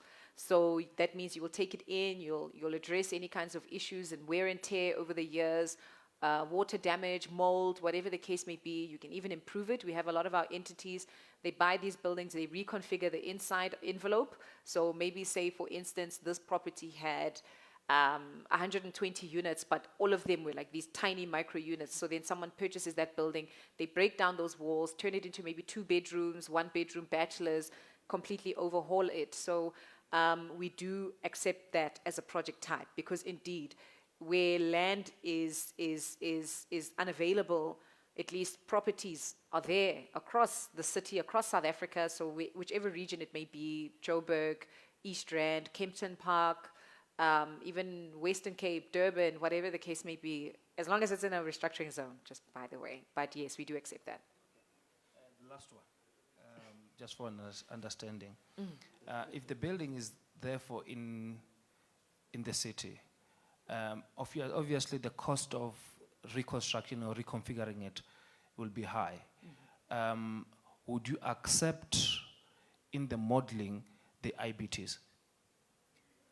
Like alternative building technologies? Yes. Yes, of course. So more than anything, when you look at the difference between a greenfield and a brownfield, right? So with a greenfield project, the cost drivers on a greenfield actually is the land most often, but it's not as high as with a brownfield, where you're not purchasing the land alone, you're purchasing the land with a built form on top. So it's inverse. So here we have a very expensive building to purchase, and then the building costs are less. Meanwhile, at the greenfield, the land is not the highest cost. It's actually the construction, because it's brand new. So in this instance, with trying to keep your costs low, we do accept alternative building technologies as long as they are certified. So I think in South Africa, it's your Agremant certificate, and we actually welcome it. It's part of also our targets to also address environmental and sustainable considerations these days, and also in general when it comes to green building as well. Guys, we want you to consider solutions that will make the cost of living lower for our beneficiaries. We want solar, we want maybe just water harvesting using a borehole, whatever the case may be. Solar geysers are quite a predominantly used item in social housing projects, just to alleviate the cost of electricity and services for our end users. And with the ABTs, I think so far it's only a few projects that have implemented, but most recently we just approved a project in CBD in between January and March, where they're purchasing an existing building and they're turning office into residential, and they're using an alternative walling technology. So we even went to go and verify that technology. We wanted the certificates and all of that, and we went to go and see the supplier. We went to go and see how on site that material, how does it work, how do you install it, how does it feel. We don't want people to cut corners. We've seen certain projects, not in our program, but in other projects, we've seen people try and use partitioning as a wall for the units, and you can't do that because partitioning is not soundproof. So it's things like that where we check, what are you trying to bring us? Is it quality? Is it certified? And will our beneficiaries be happy with this? Because you don't want to build something and then you have people who move in and immediately they're ready to move out because they're just not happy. This is not good, or this is not great. Sometimes also even expenses. They're like, yes, you've subsidized our rental, but now our utilities are still expensive and we can't afford this, whether it's like electricity or water. Hence, we're saying come up with good solutions, solar geysers, so on and so forth. Thank you. We've got one question in the audience, and we're going to then break for tea. Good morning, guys. My name is Vosi. I'm from the Eastern Cape, from Gqeberha. This is my home girl. I just want to find out. Last year, I bought a property that is 320 square meter. It was a house. I've demolished it, broke it down. I just had an architect who did the growing plans and everything. I just want to find out, are you guys able to come in that process? Because I haven't built anything. I just have the growing plans. And he told me the number of units that can come out from there. And then just another thing, you know, some of us are really trying to improve the townships. You know, I feel like us young people of this generation, we're trying to turn the township into these urban areas. Not most of us want to move out of the townships. So I think with your guys' help with what I'm trying to do, you know, we can really establish that you can bring class in the township, because there are many projects that are taking place, especially in the Eastern Cape and Gqeberha. They are building malls in the townships. You know, you have Abu Kruwets, Ekasi, you know, those things you don't see. I just wanted to find out at the stage that I'm at, if you guys are, you know, can interject and just assist me with that. And also, I just wanted to find out the time frame.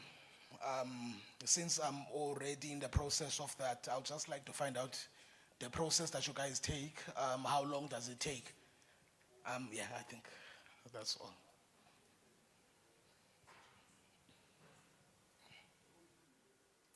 All right, thanks. Maybe let me start off this time. Look, I would be interested in terms of the number of units. You know, with the rental model, one always has to be cognizant of something that economies of scale at some point are required. So maybe the number of units, are you aware how many units? Yes. So the guy said it can be 16 units. So it's going to be a double store. Excuse me. So it's going to be 8 on ground, and then the first floor will also be 8. So it's going to be 16 units. Yeah, look, I would be interested in looking at the financial model to see if you are able to generate sufficient revenue, because for a rental model, the number of units does make some sort of a difference. So it just a financial model would then be able to indicate that. I don't know whether the SHRA, maybe they will indicate if they do have a threshold to say that, look, minimum size number of units is X, but they will indicate on that. And then with regards to the township development, yes, one other requirement that is there for the development is that a market study needs to be done to say that is there demand, at what level is the demand in that particular area.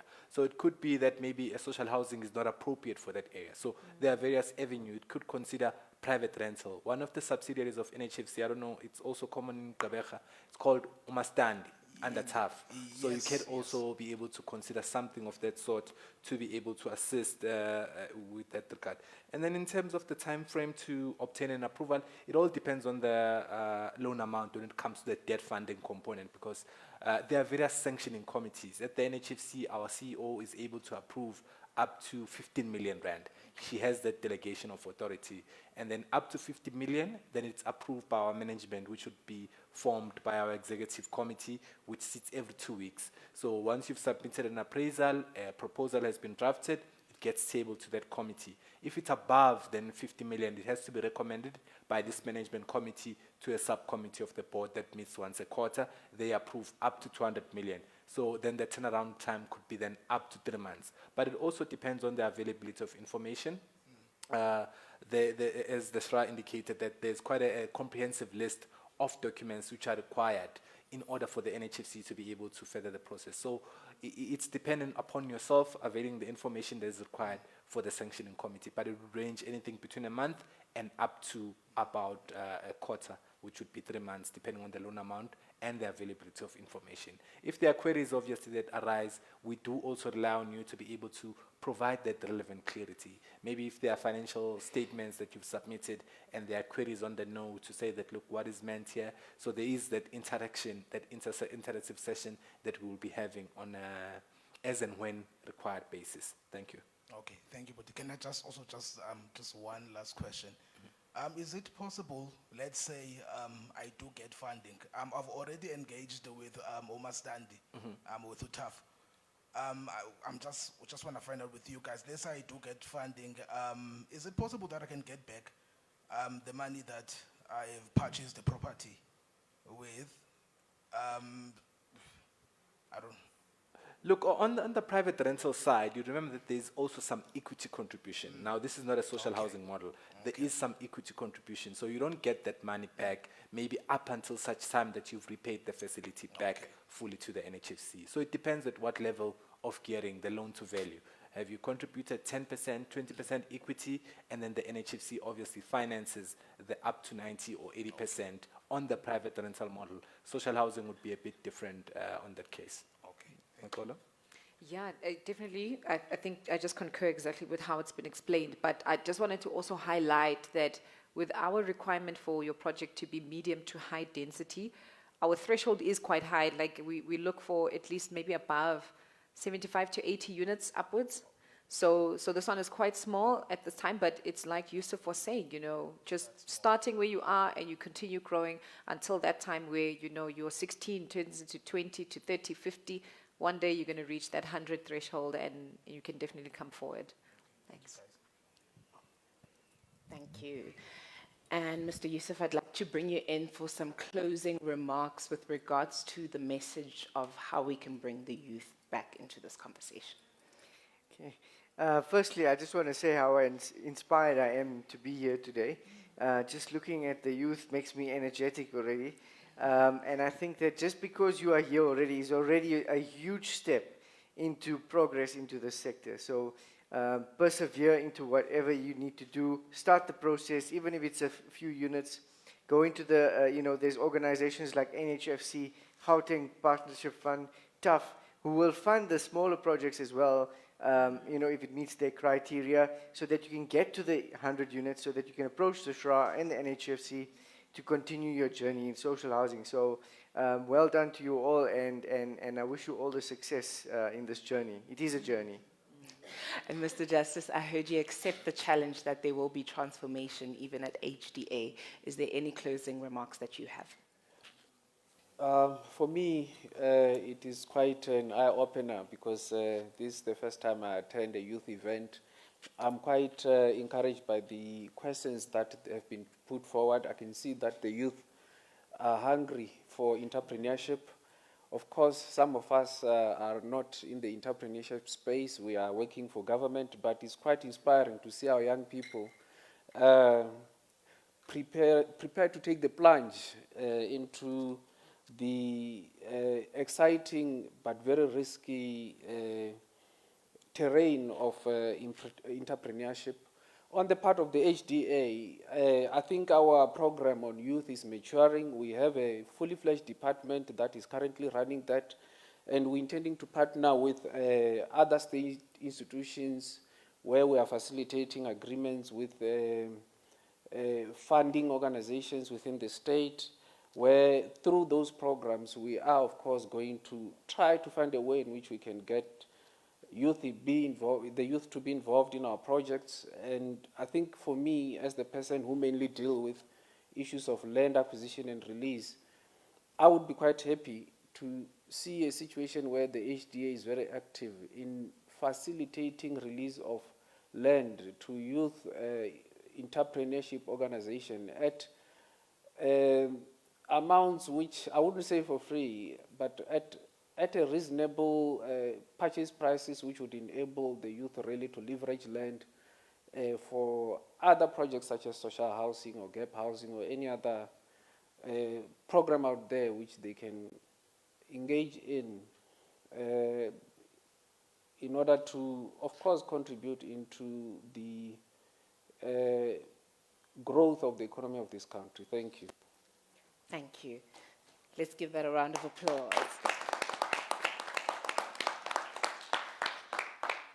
I'd like to thank our esteemed panel for the insights that they've given us. I think for me, what was absolutely so powerful to see is how you all passionately speak about it and you don't have notes in front of you, which really shows that this is something that you're doing on a daily basis but are passionate about. And I know that we want to continue the spirit of ensuring that we engage and ask questions. So even during tea, the team is here to answer your questions, so feel free to continue to do so, but you will continue to have an opportunity throughout the day to ask more questions. So thank you once again for today. I definitely know that the youth's potential is absolutely unlocked with just the knowledge we've received in the session. Let's give that a round of applause.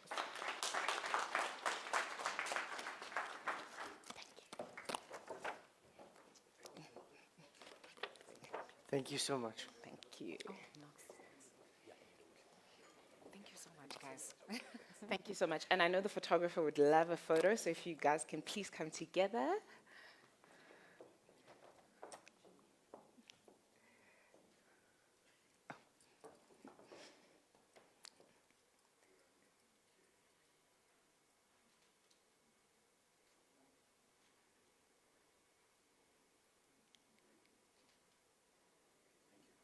Thank you. We're now going to break for tea, ladies and gentlemen, and we will be back here in the next 15 minutes, which is at 1:45. Thank you.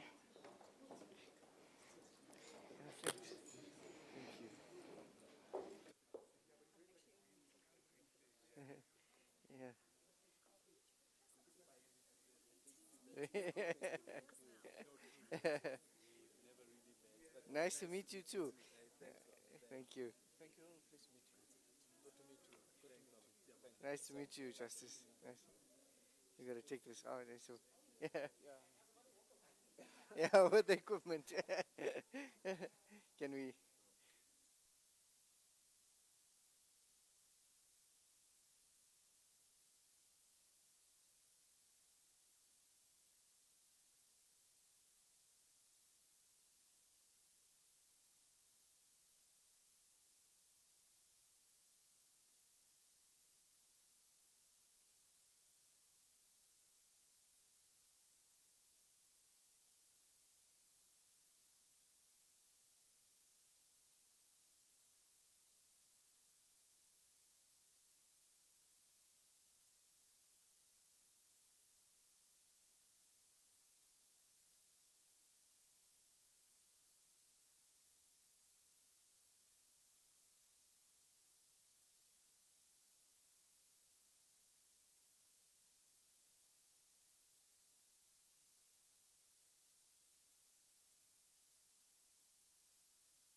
Testing. There we go.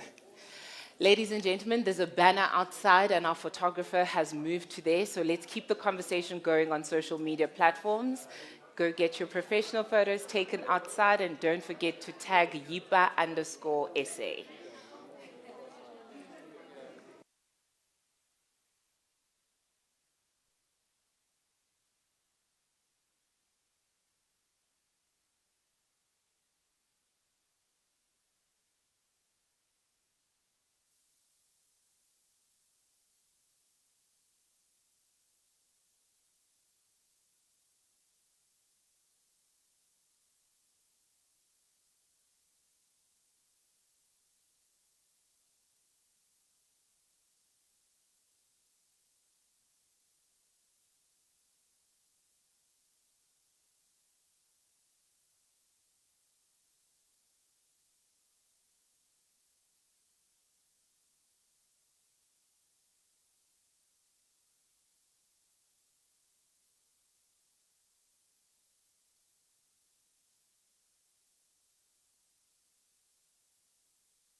thing of me thinking I have a loud voice, I keep forgetting to switch the mic on. Welcome back to the second part of our discussion, which is going to be absolutely insightful, and we've got such an esteemed panel that is going to be joining us shortly. I'd like to also just acknowledge that where you would have been outside, there's a room here to my right, and you would have seen that the SHRA representatives are sitting there, and you could have gone to ask them questions. That opportunity, but also I'd like to acknowledge the NHBRC representatives that are also in that room. So please be sure to utilize it. I know that we're going to have a lot more questions, and as I introduce the next panel, I kindly ask that in ensuring that we all are part of this conversations, that we're concise with our questions, because we are going to have the time to ask the panel, but I also want to make sure that every single person in the room gets to ask their question. So we are now going to be having a conversation on how do I become accredited with SHRA, SHI, and projects. And I think this is a very important discussion that I'm sure many of you are burning to know. How do you get involved? So first up, I have how to become accredited with SHRA and SHI projects. We have Ms. Shalombe Mageza, who is from SHRA and is a project accreditation specialist. Let's give her a round of applause and welcome her. I know we can do better than that. Getting it right with social housing, we have Ms. Gavi, an independent real estate professional. Let's give her a round of applause.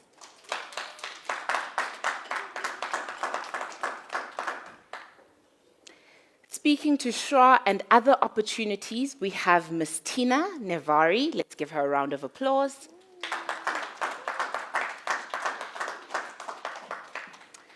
And I know I saw her earlier. There she is.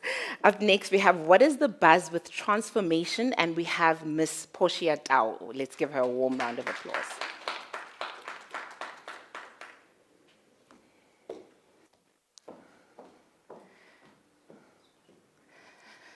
So I will start the first question, and please correct me if I'm not pronouncing it correct, ma'am. Ms. Gavi, how can we get it right with social housing? So becoming a social housing institution or an other delivery agent requires you to go through, you should see yourself as a startup, put it that way. The only thing is we know what the product is and we know what our market is. So taking your product to the market is not a big issue because we know there's a big demand for social housing and we know that the product is in urban locations, it's in an RZ, it is medium to high density. So we know what that physical product is and we know what the market is. It's about establishing yourself as an institution. You need a host of skills. And those skills should mirror the functional areas of a social housing business. What are those functional areas? And I say first, it's client services management. Because we're dealing with poorer, vulnerable income groups who come with more vulnerabilities around economics. Their income is constrained. They have much more social ills that they face, which we have to address. And they are not necessarily active citizens per se. So client services management is the heartbeat of your business. It's the core of your business. But in order to offer client services management, you have to have good governance in place. You have to have a board of directors and legal form, and these directors need to understand the business of social housing. We wouldn't need social housing institutions if it was a rental housing business that Trafalgar Properties or City Prop could manage. City Prop and Trafalgar Properties manage properties. They sign a lease agreement with people who are of middle to high incomes. They don't bother those tenants at all unless they don't pay. They'll send them a letter, and they do as little maintenance as they could. We do not offer that type of services. Our business is to build communities, to bring people from the townships into the urban centers, teach them how to live in high density empower them, give them access to better education, better health facilities, and so on. So your business of social housing is around tenant empowerment, building relationships, having ones of trust, and by doing that, people will pay their rental. So again, establishment is really about having a good governance structure in place, and with a board of directors that have property development skills, property management skills, legal skills, financial skills. I think those are the core skills that we need in addition to community development. And within the organization, it has to center itself around client services management, property management, and then your non-core or your core support business is finance, HR, IT, all that back office stuff, which you need to get right. Now, what we find is that if you look at the social housing institutions, they do very well. Currently, they have excellent governance structures in place, who then set the strategic direction of the entity and monitor the organizational performance against the critical performance areas. And those that do badly or perform poorly or are in distress, it is as a result of governance failure. So I don't want to stress enough the importance of governance as the core when you're establishing. And then obviously, once you have developed property, because earlier we heard you guys are very interested in how do I develop a project, how do I get the funding for the project. But social housing is not about that. That is just by default because we don't have enough stock in South Africa to cater for social housing. We have to take on that developer role. The business of social housing is about the management of the stock. In 100 years' time, we want to see that same stock looking the same as it looked when you first built it and still being rented out to people in need. So it's very much a developmental business. And I say the type of people that come into this business are social entrepreneurs. As much as we're not-for-profit companies, we are not for loss. We have to be a business. We have to be financially viable. But we are a developmental entrepreneur. We have the social conscience. We want to build people. We want to empower people. We want to be able to take people from the situation they're in to a much improved situation. And I know I'm taking time, but I just want you, if you close your eyes for a minute, this is what social housing is about. You know the Nelson Mandela Bridge in Johannesburg? Do you know there's a very big social housing project below that bridge? What is it called? Brickfields. It's large. It's over 1,000 units. And it has several, the architecture is just amazing because they have 3-4-story walk-ups and then they have towers of 12 stories within the same project. So imagine a mother wakes up in the morning. She walks downstairs because on the ground floor they don't have units, they have shops. She goes down, she buys the bread and milk, and she goes back up with a lift. She makes the lunch, and on the first floor there's a creche. She drops the kids down at the creche. She then crosses the road, she gets into a taxi, and in 5 minutes' time she's at work. Sure. Right? That is what you buy when you're buying social housing. So when you want to enter this business, that is the type of person you have to be. You're not just putting bricks and mortar down. You're not worried where the kids are going to play. You're not worried that they're not close to a taxi rank. This is the physical structure and the urban design and layout is one part of your business. But the long-term management is another part of your business. Where you place your playgrounds, where you place your washing lines, all of those things are important for long-term sustainability. The first project that I built, we thought about the playground for the kids last. And then there was a piece of land there in the corner, and we said, just make that the playground. No parent wanted kids to go and play there because it was in the bush, it was against a fence, it was perceived to be not safe. We made a big mistake. We didn't make provision for kids. The largest part of your population that you're going to be managing is youth and kids. The parents go out to work. The kids come home from school. They need a place to play. They need homework classes and so on. So it's about thinking about those things when you establish your business that is important. And then obviously on the management side, it is really about client services management and doing your maintenance and your facilities management so that your property remains lettable 100 years later. I think I'll stop there. You touched on it so beautifully, and I think, many of the issues that you've highlighted are considerations that young people are also making when they want to break into that space. So thank you for reminding us on the importance of community as well whilst doing it and the longevity of it. Ms. Shilombe, I want to ask you, how do we partner up with SHRA? Thank you. Good afternoon, everyone. So can I just move a bit? I feel so far from my colleagues, sorry. So the SHRA partners with two different delivery agents, really. And that's the social housing institutions. We've got Ms. Zanele right at the back. If you can just wave so everybody can see you.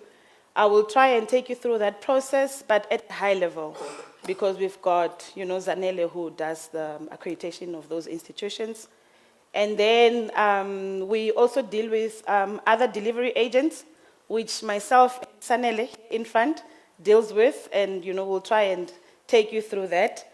So in terms of SHIs, I'm sure you've heard a lot of SHIs, and you're wondering, what is SHIs? So SHIs are just social housing institutions, really. So it's a company that we accredit as the SHRA to partner with us. And then there's the other delivery agent. The other delivery agent is, your developer. There was a guy at the back somewhere speaking about, he's already started with his construction and whatnot. Those are the kind of people that we refer to as ODAs.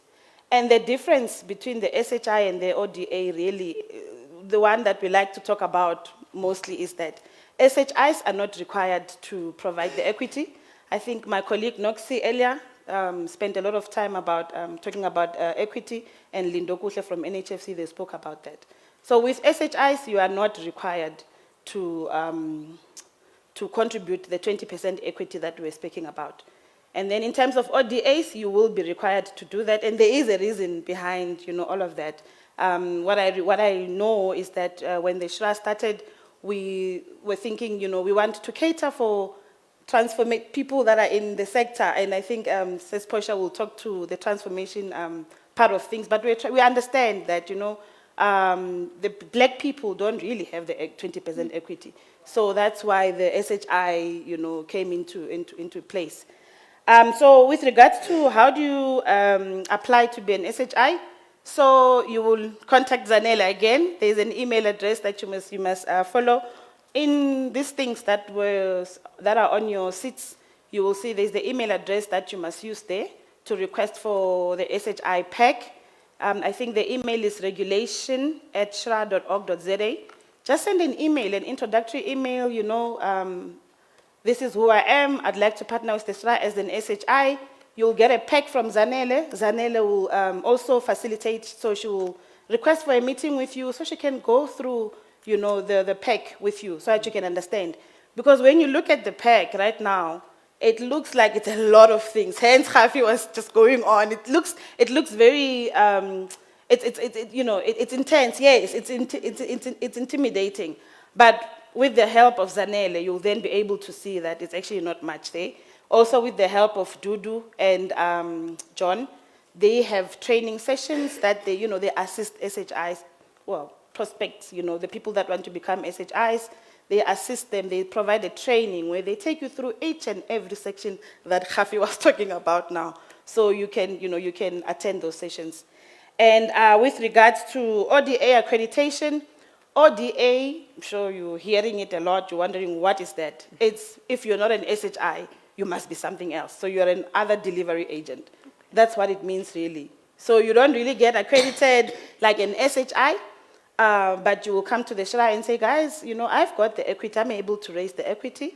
Someone was talking about they've got land. I think I was having a conversation with somebody during the break, explaining that she's got land and whatnot. You can bring that land as a form of equity. It depends on what you want to develop, really. So there is a pack that we will give you. The pack is like a tool that we use to, okay, sorry. So there is a pack that we will give you. The pack has got the quick scan A. The quick scan A talks to the due diligence of the entity, which is what Khafi was talking about. It looks at your legal form, it looks at your property management policies and processes that are in place, talks to tenant management, property development, and the governance and all of that. So there's a pack that you will see. And then there's a quick scan B. Quick scan B talks mostly to the technical due diligence of your project. Tell us about the project. Where are you in terms of packaging this project? We want to understand, Noxie touched a lot on that earlier. There's also the quick scan C pack that talks about the financial model of this project, which Noxie again spoke about that. And I think our colleague Lindo Kushe from NHFC also touched on that. So basically that is what you will need to populate. So you will send an email once you are ready. As an SHRA, you are accredited now, you are ready, you want to come and join and work with the SHRA. We'll say, okay, come through. You send us a project introductory email on an email address. It's projects@shra.org.za. It's also captured on these pamphlets that you have on your seats. Sanel and myself will look at that project. We'll have a meeting with you, facilitate it, advise you. Please remember your project must be located within a restructuring zone. I think Noxie stressed that. So it can't be a project in the middle of nowhere. It has to be close to an economic hub, And there's other items that we look at, the minimum investment criteria, which Noxie spoke about. You must have that municipal support. You must have the provincial support. What we do is the provinces sit every quarter, without saying a lot, the provinces sit every quarter. And then we facilitate, we assist you to go and, table your project at the PSC. So we'll look at their criteria. Each province has got its own criteria. We look at that, and then we assist you in getting to, to present your project at those committees. Also, the municipal support, we will assist you with that. What else? Yeah, so there's a list of items that we look at in terms of our minimum investment criteria. Obviously, the land part as well. I think HDA spoke to that. Also, the municipality, Dudu, is currently assisting with that. Some people might just have the land, or you can enter into an OTP agreement with a landowner or a building. You can bring those buildings, we can look at them. So basically that would be the process of partnering with the SHRA in terms of project delivery. There's other ways where you can partner with the SHRA, and I think I will hand over to my colleague, Tina, if it's okay with you, to maybe take us through, that other process. Thanks. Thank you. Good afternoon, potential bidders. Afternoon, okay. As the program director has introduced me, I'm Tina. I work in supply chain management. We do the procurement of goods and services. So my task here is to indicate other potential other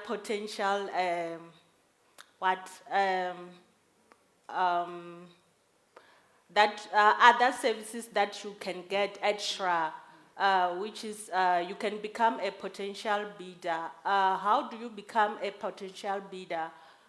In order for you to become a potential bidder or service provider or supplier, you have to be registered on CSD. That's the first step that you'll have to take.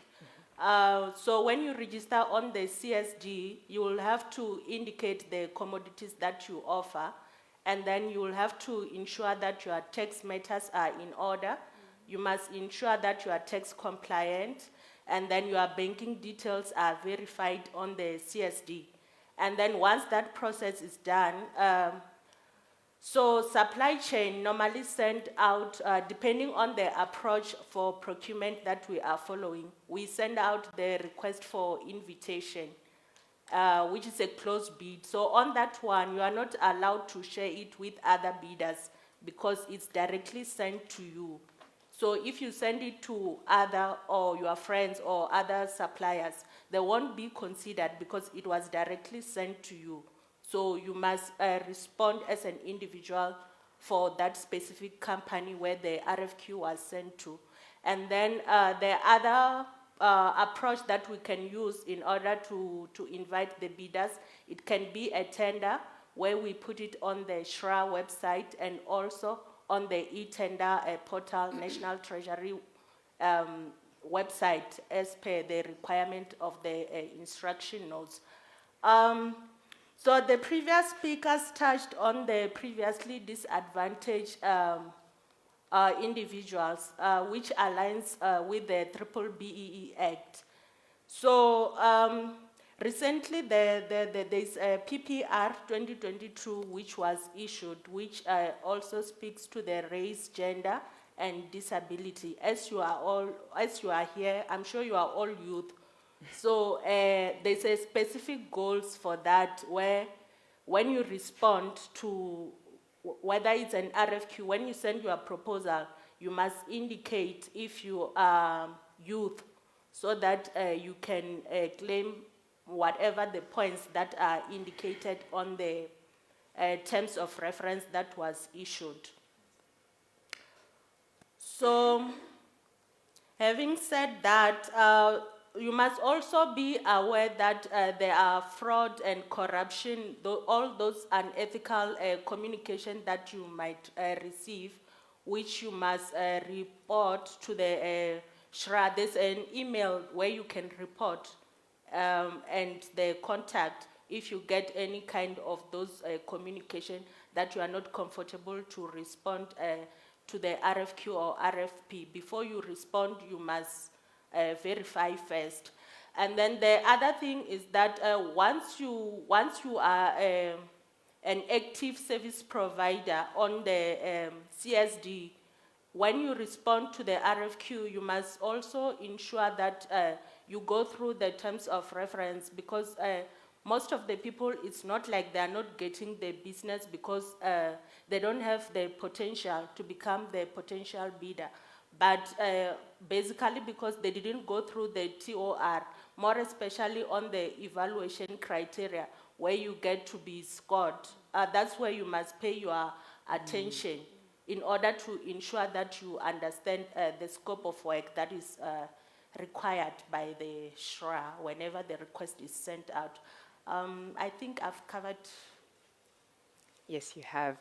I think it's so important to note what was said earlier on, which is the importance of grit and perseverance and passion, because paying attention to detail can really, make all the difference in those applications. So, Mama Sis Portia, the next question is to you. We're here in the spirit of Youth Day. Can you speak to the importance and buzz around transformation? No, thank you so much. It helps to be a shop steward, so you can always shout and the so voice audible. will also still come out. So indeed, it is obviously the Youth Month, but I think Hafi touched on it, and I think Tina also mentioned it. The whole idea actually about transformation is that it's to create an enabling environment for previously disadvantaged to come into the property space. So obviously our scope is the property space, of which obviously social housing is in. I think what is important obviously for us, and how do we actually create that conducive environment to actually exist in order for everybody else to come in. It's actually through the legislation, and we have got the legislation which is the Property Sector Code. And I was so pleased to actually see a lot of those. I know I've spoken to most of the other people, but we haven't met because this MS Team story, the MS Team story, I was saying to Lupo earlier on, I said, hey, Lupo, we've spoken so many times, but we haven't met. But the idea of actually bringing the youth, and YIPA once again, and fortunately both YIPA and SHRA, they are our proud members, and majority of you, it's not even unlike in many of the other, there's 12 other sector codes of which they're also driving transformation. And we one of the 12 with another 2 that is in the pipeline. But the beauty about YIPA is these are the youth that are in the property space. Majority of them and majority of the members are actually studying property as a career option. So it's not like they wake up tomorrow, they do tourism, and then they do events, and so they've actually studied that. But how do we create this kind of constituents of YIPA to then come into the industry is through the legislation. And in the legislation, obviously, it's through the legislation of BEE. Tina touched on it as really as when the tenders come out and the request for proposals come in. So there's those elements and those kind of things. So in the legislation, even in ownership, there's what we refer to as designated groups. The youth are specifically defined under designated group. They're given preference to a certain levels under enterprise and supply development. There's opportunities in that level. So I think we create that conducive environment to actually make sure that these kind of things then happen. But one of the things, I mean, I think touched on, I think it was, and when he was actually also talking about, or was it rather also devolved and saying, you know, the issue sometimes when we do our development, you know, where we have problems with, oh no, it was the other gentleman who was actually saying they were doing development and they were going to do feasibility, and before they could come in, there was also the locals that were coming in to say, oh, what are you doing? So, I mean, this issue of what we now termed construction mafia. Initially, I think it started as a very noble idea of people, of business forums looking for opportunities to come in. But over time, and the reason why they were looking for opportunities is because of exclusions. That there were developments that were happening throughout, and the locals were constantly and continuously being excluded. And so they came in as a noble idea to come in and say, can we have opportunities to come in? But over time it got infiltrated with also a little bit of criminality, to an extent that people started to go in and demand the thing. So the idea of these things is actually that we need to almost create inclusivity so that we can actually deal, because behind all of these construction mafia, what it is the fact that people are feeling extremely excluded. I mean, one of the things I always say, I kept on saying, you know, when you talk about transformation, you know, people get tired, but you also don't want to fight with somebody that's got nothing to lose. Sure. You will you know, when somebody has got absolutely nothing to lose, you have lost the fight before you start. He actually has got nothing to lose. So, and we shouldn't even be getting to that point. We should be creating conducive environment, and I'm pleased, and I mean, I work with the teams, and Sanele is also here, and Chilombo, about how do we constantly create that enabling environment to actually do that. And I think in particularly, and to the youth who are actually also around, and I know some of your management teams are here, the idea is, I mean, you literally sit in my board as PSCC. The point is you should also constantly be pointing out, Tina YIPA, what is it that we want to see in the legislation that enables us to participate to its optimal point. So I'm just saying, I mean, you just mentioned the issue of grit, but it also, with the grit, how do we also make sure that we, you know, it takes us to a point of execution. We talk of ideas, because we can only sit there and create a conducive environment, but you need to actually make that conducive environment realizable for you as the youth within the property sector, or in the construction and build environment. And we're also happy to facilitate also with construction, because we are very closely related. How do we make it possible? But you also need to be there. Don't wait only to just wait and say, yeah, Aiko, this thing is not there. What did you do? Tell us. We don't know what you want, when you want it. We can actually literally write it as a legislation, so that you don't sit and constantly be asking, can't we have this? Can't we have? It will be there. It could be permanently be there. So the idea is that we continuously saying we are open for environment, and we're open to actually facilitate, to ensure that this, when we talk about inclusion, that it's actually realizable, and is realizable through a lot of the entities. SHRA is here, PPRA would be here, CSOS would be here, would say the same thing, NHFC would say the same. All of those people are members. How do we want to facilitate it? We're actually saying with Devolved as well, and saying we're talking about skill development, and just now that we're talking about skill development, and we know one of our entities, NHFC, they're doing training with GIPS. So maybe we should actually do, I was saying, let's take a certain percentage of those that are doing the training should be part of YIPA, so that, because we keep on saying, let's train them. Let's make it realizable, because constantly we'll keep on coming or June and saying, oh, Youth Month, and it's almost like an activity for just Youth Month. Next year, let's sit here and say, what have we done from June 2023 to June 2024? What have we done, of which we spoke about in 2023, so that we start to report back. It's not just about, yes, we had an activity, we were seen to be doing something. It's all about just being able to say, what did we do, how did we do it, what impact did it have? Then we are starting to talk to what Kafi is talking about, which is more about not just deliver, but creating the impact in the lives of those that we are aiming to change. Sheesh, thank you. Let's give her a round of applause. I'm going to open it up to questions. I'm going to take my first 3 questions. You can raise your hands.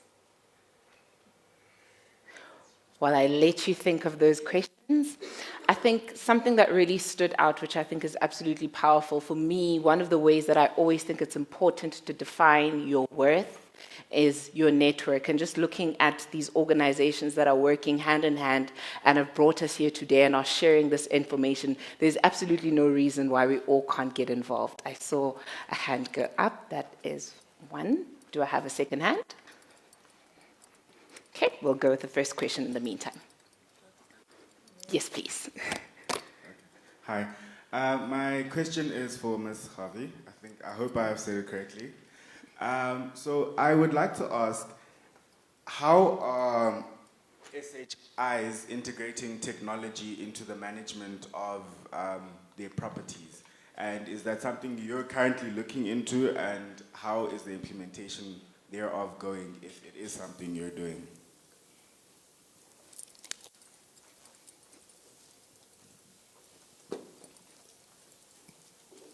Doesn't look like we have a second question as of yet, so if you could please answer that for us, ma'am. So it's an interesting question, and it's a bug point in my life in the sector, is that from a built environment point of view, we do not see enough innovation and alternative technology being deployed. And I would imagine that one of the reasons are that we're working with a very defined budget. You know, our numbers are quite tight.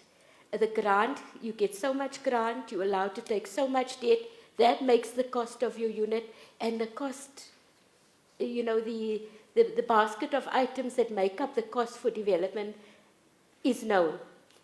And so we don't see enough of that being integrated into, I mean, I've been to Canada and to Holland where social housing is over 100 years old. And if you look at the technology that they deploy, but they're also countries that have money that can afford to do these things. So, I mean, they have a little chip built underground, under each block, and that chip is managed by a computer. It's got every specification in the building, right down to the washer in the tap. And so if they need to replace anything, all they do is log on, and this thing orders the supplies, it orders the maintenance guy that does it, and all of that. That type of technology is something we haven't seen in our country yet. But more importantly, on the management side, on our property management side, I'm not only talking of the physical unit, but also the whole tenant management, the issue of leasing, signing up a tenant and so on. We are bound by a system called MRI that Microsoft has now bought every other property management system in the country. So we're now beholden to Microsoft. And they offer us a standard package, yes, which you can customize. But in terms of bringing technology in, again in Holland, we find that they run social housing for different age groups. They run old age homes, they run drug rehabilitation centers, and so on. They have like these old people have a pen, and on that pen is their alarm, it's their clock, it's their, if they need help, all of it is integrated. Even their leasing system, they have a leasing system where you go into a little shop or office where there's no person in it. There's just these computer stations with coffee machines next to it. And you do your application, you look at all the vacant units, you can see it, you can play around with furniture to see if your furniture will fit in. And then the system works out who is best suited for that unit, and the allocation happens via this technology, you know. But we don't see sufficient of that. And we are much smaller sectors, so there's less money to afford people to come in and develop, because currently we're managing about, I don't know, is it to do 30, 40,000 units or 60,000 units? Whereas in those countries, they're managing 1 million units, you understand? So the providers, the technology providers, they come in, they offer these innovative services. So we need to see much more of it, and we haven't been able to get out of this rut that we're in. And we haven't invested sufficiently in technology. And for me, the more important part of technology playing a part is not only on the built environment side, where we can innovate, but it's on the management side. Waste management is an issue. You know, there's lots of issues that we face on the management side where technology could support our business better and make us more efficient. So you raise a valid question, but it's a bug point in my life because we're beholden to this MRI. I've got nothing against Microsoft, but I think it's not a competitive environment that we're in. So if there's young guys, IT geeks, there's a big opportunity, guys. And if the budgets remain big with the SHRA, and we are going to develop another 100,000 units in the next 5 to 10 years, there's a real opportunity. And the opportunity is not only to bring in IT, but it's to bring in at a cost that is affordable to us. Sheesh. Do we have any more questions?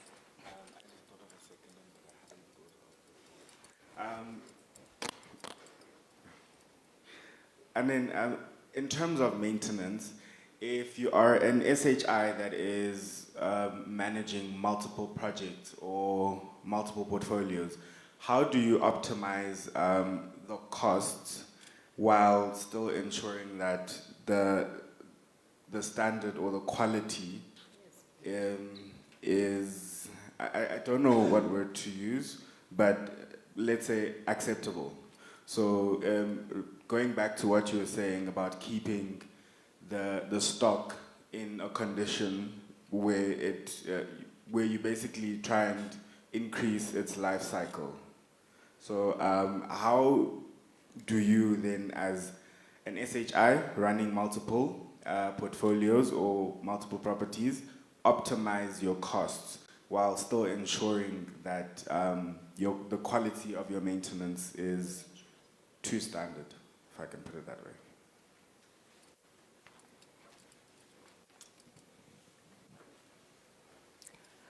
Can we please have one of our panelists answer that?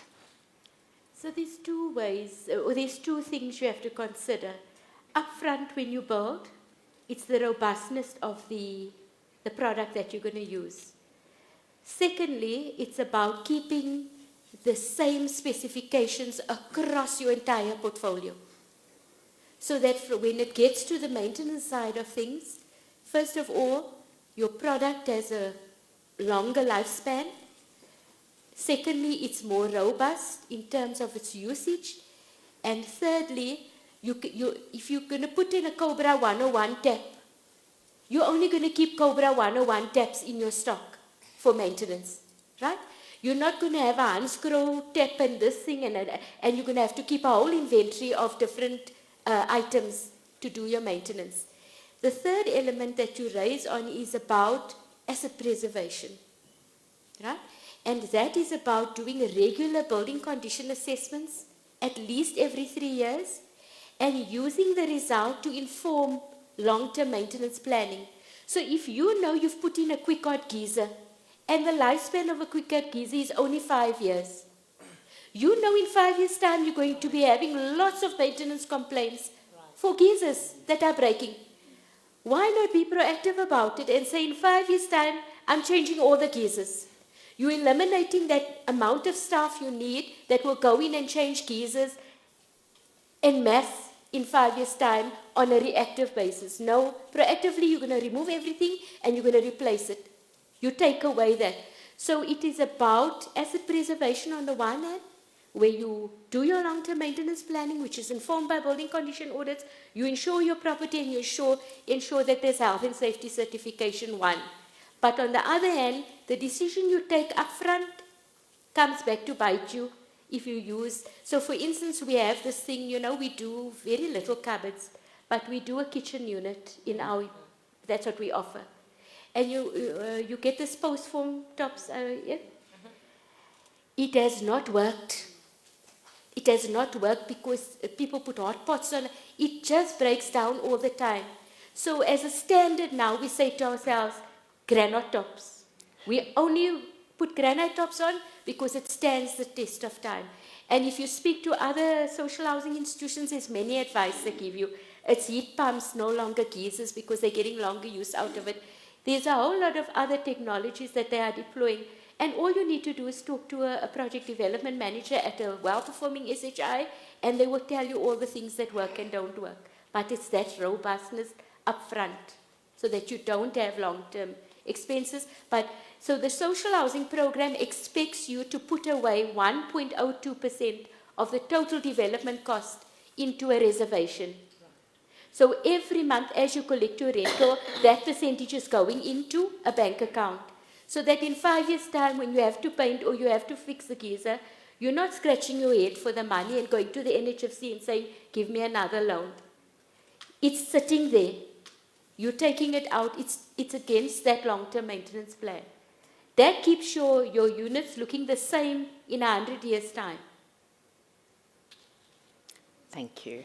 I'm going to take some more hands in the audience.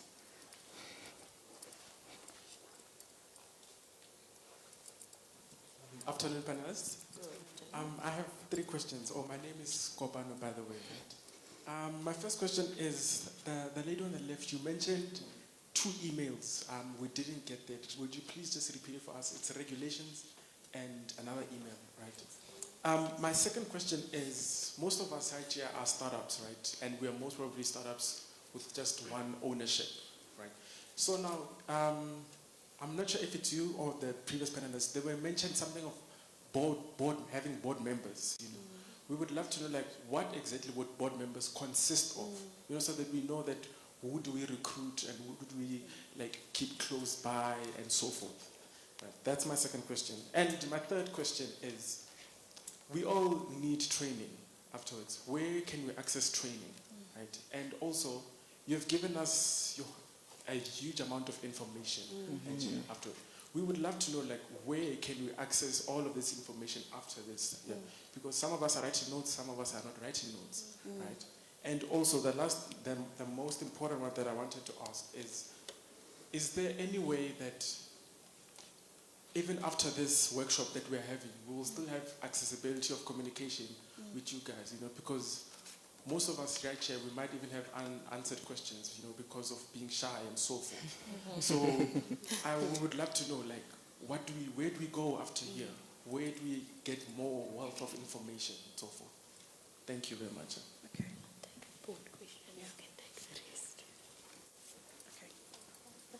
All right. Thank you for the questions. I'll take, I think, the first few questions, and then I'll hand over to Hafi to talk to the governance structures. In terms of how you access us, the SHRA, you've got these on your chairs. You will see that in terms of SHI accreditation, it says there you must send an email to regulation@shra.org.za. That email is going to go directly to Zanele, Ms. Zanele Makoba, sitting at the back there. You can still, you know, speak to her after this session. And then in terms of, actually, I want to talk to also the cycles that are involved when you can actually submit your application with regards to SHI accreditation. Currently, so they've got these 4 cycles in a year. So in each and every quarter, there is some sort of an accreditation of an SHI at the SHRA. So what you will need to do is to send that email to Zanele. She will provide you with the, you know, when the cycles are happening, the dates and whatnot. Currently, I know the cycle has closed, but there is one that is opening on the 1st of August, or, you know, this 2023, and then, you know, she'll talk to you about that one. And then with regards to when you are now an accredited SHI, you now have a project, you come to myself and Sanele for project accreditation. You will send an email to projects@shra.org.za. It's also in the pamphlet that you have there. You will send an email to projects@shra.org.za. In terms of how you can contact the SHRA, please send those emails. We are so excited about this. You know, we are happy to facilitate, talk to you, and so forth. With regards to training, if we can have Dudu maybe talk to that, you know, on how they can access training. Dudu? Good afternoon, everyone. Once again, so you can go to our website, SHRA website. Then you click on a tab that says training. If you scroll down there, you will see there's a link that you can tap into. It says training program for this year, okay, 2023-2024.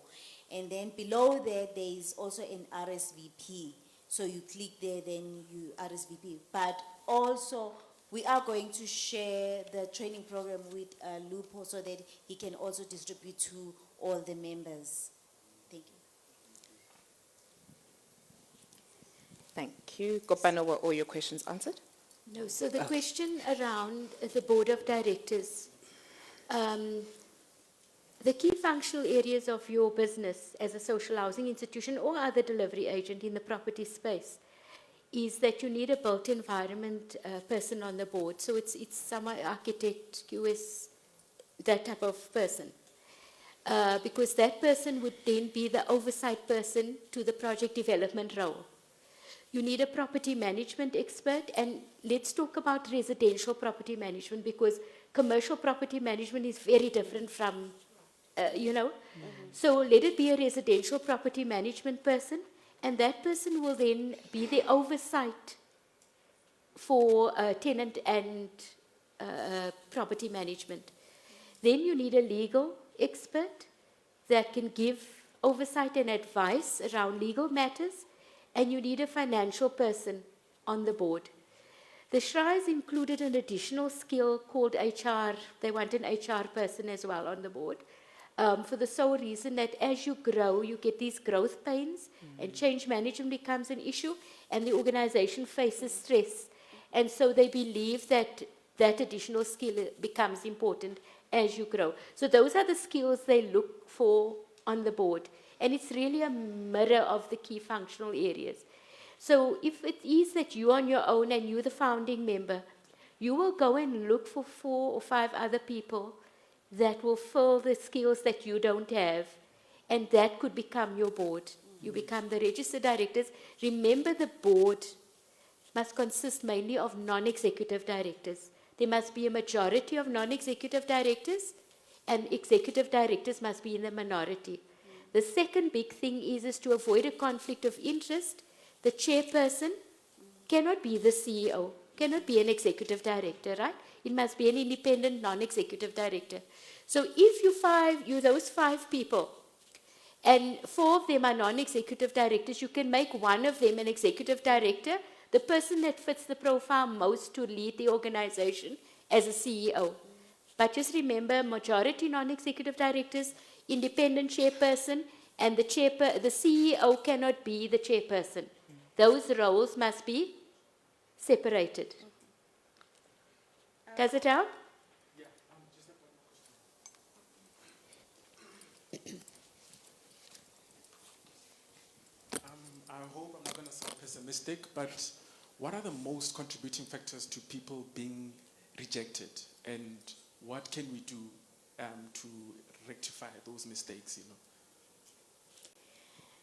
Did you want to contribute to the previous one before I... Yes, I just wanted to add in terms of communication after, if you would like to receive the request for quotation from supply chain, maybe there was an attendance register circulating, you can indicate if your company is youth, so that when we send out requests for quotation, we can also consider you.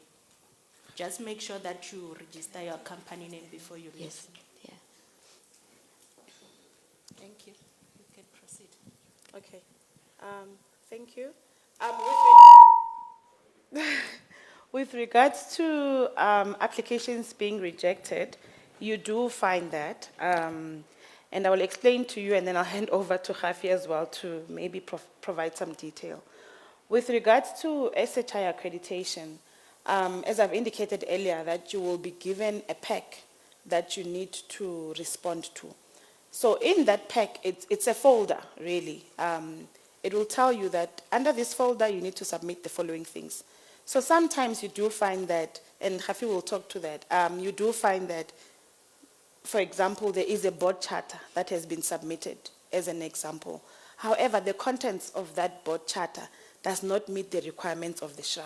So you might have submitted, but there are certain items that you didn't include in your submission.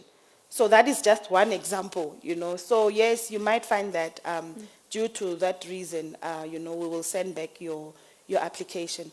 But what we do as the SHRA, and as I've indicated, when we do get interest from potential applicants, we facilitate and ensure that you understand what we want to see in your submissions. Also, in your seat, you will see that we've got a regulation, social housing regulation document. It captures quite a lot of clauses that we want to see in your property management policies, property development policies, tenant management, and so forth. You know, all that blueprint, we want to see certain items. So you must follow, you must use that to respond to what you call, to package your submissions. The other thing that we do as the SHRA is that we provide some, I don't want to call them templates, but let's call them guidelines, right, on how you must submit. So we will provide you with that information. It will show you that this is how we would like to see your strat plan. You know, you must put the following, the outline must look like this because we want to see the, you know, so you please, when you receive these packs, you know, follow that guideline that is provided there. I don't know if you want to add on to that. And so, sorry, Rafi. Also with ODA accreditation, it's a similar thing. You will get, you might get rejected if, let's say, you don't have a land. You know, you don't have. So, you know, if there is no land, there is really no project. You know, you can't show us that you've got some form of commitment of debt from whatever DFI. You know, you are struggling to get that, we can't proceed, you know, those kind of things. So you must meet some sort of requirement. If I can hand over to you, Javi. Okay, so the biggest failure that, I do quite a lot of assessments for the SHRA, and in my experience, the biggest failure is around two things. It's around the strategic business plan. I think the highest rate of failure is around the strategic business plan. I think where the problem or the challenge that new applicants face is that they don't see the strategic plan as being, it's centered around projects or a project. So they will not have a project development plan or not have a project at all, but put up a financial plan with numbers. And they'll put up an organizational plan with the board of directors and executive managers and whatever, but you can't see where the revenue is coming from. Sure. So there isn't an understanding of the relationship between, I have a property, it's going to generate 10 Rand rent. So I can only have one staff member that costs 5 Rand, because the other 5 Rand, I must pay my debt, I must pay my office, and so on and so on. So the relationship between the project and what it's going to generate, what the financial results are going to be, and what type of capacity do you need to manage that stock is integrated. It's integrated. It needs to be aligned and informed by the project that you're going to deliver. So it's no use writing 100 pages of organization structure that you're going to have and staff that you're going to recruit, and you're sitting with a project of 16 units that can't pay for that structure. Can you see? So the biggest failure is around those three things. There's a project, that project will generate a certain revenue and have expenses, and your organization, if you're having 80 units, you only need 2 staff members to do A, B, and C. That's the first failure. The second failure is governance. So you don't find the correct skills on the board.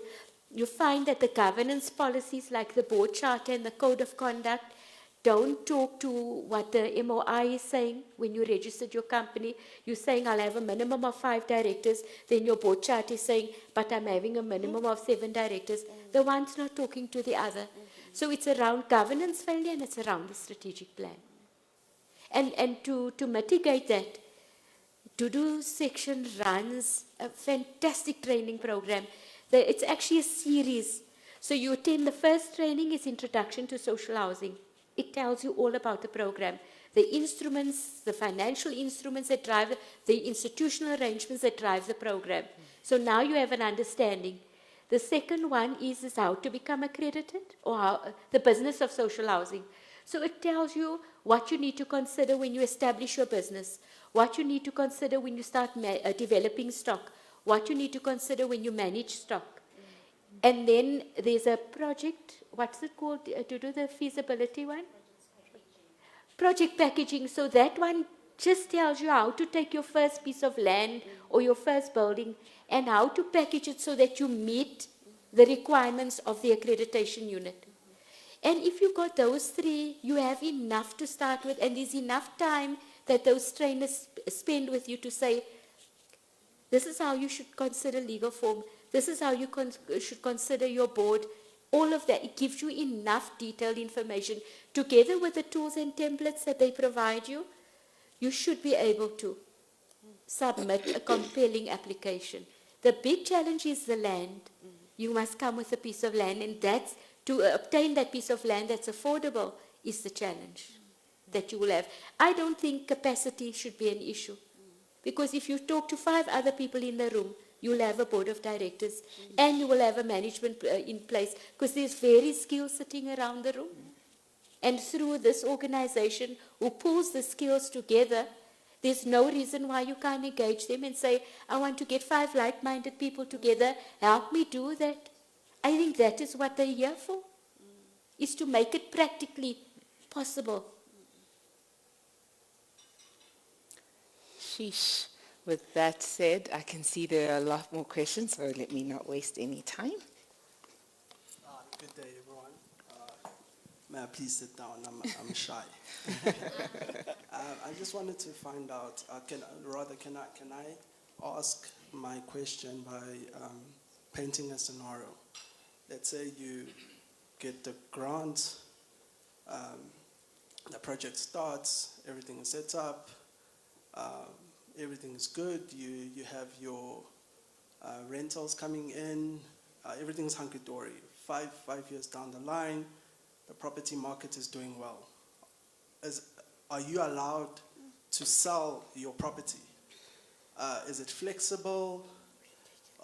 Would there be talks between either the banks, the SHRA and yourself? How does it work? Is it flexible? Would you be able to enter into the property market space to sell your property if you see the property market booming? Thank you. So if you're a social housing institution, you're in it forever. Right? The day you decide, I do not want to be this social housing institution anymore, you knock on the SHRA's door. I don't know if there's anyone from the compliance unit here today, but you'll knock on their door and you'll say to them, I don't want to exist any longer. They will take, after your assets have been distributed, your net asset, they will take the net asset and they will allocate that project to another SHI that is performing. So you're in it forever. Social housing is in it forever. If you are an ODA, the question is more difficult to answer, and I'll answer it as best I can. It's just fortunate that I was around when the Act was written and the regulations were written, and I was part of the group that developed it, so I know this. For the private, so the reason why we have ODAs participating in this government program as profit-making institutions is that we realized at the time that social housing institutions can only grow at a certain rate. And they can't grow fast enough to deliver on the need. So we said these private developers out there, they know how to build thousands of units at a time. They're good at it, they can do it with their eyes closed. We need them. So let's incentivize them to come in and give them the same grant that we would give these not-for-profits. But we know that private developers are not in it for the long haul. You know the story with them. They don't do that asset preservation. In 7 years, when the first maintenance come up, they flog it. They go and they move on to a new property and someone will buy it, refurbish it and be in it for 7 years. So there is meant to be an exit strategy for ODAs only. We do not know, the SHRA is not pronounced yet on what that exit strategy is. So we can't answer the question clearly to you in the case of an ODA. In the case of a SHI, we're very clear. You give the stock back. But in the case of an ODA, the SHRA is here to pronounce on that exit strategy, and I do know it was written into the policy that there is an exit strategy for ODAs. Could be 10 years, could be 15 years, we don't know what it's going to be. But there would be an exit strategy. We don't know if you'll have to pay the grant back when you exit or not. Those are the considerations the SHRA would have to make.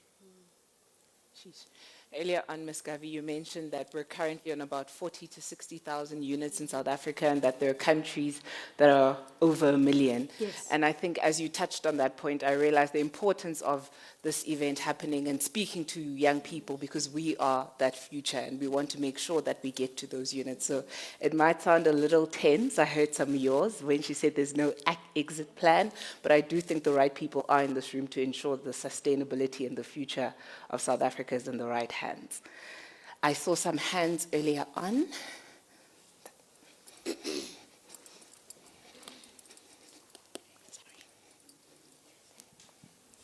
Hello, I was just wondering if you could maybe speak more about building communities and how we mentioned that communities often can be an obstacle in the development of social housing. So how do we balance the fact of trying to build communities that not only benefit the community, but also, like I guess would say, engage the community while they're being built at the same time? So if you could just maybe speak to that.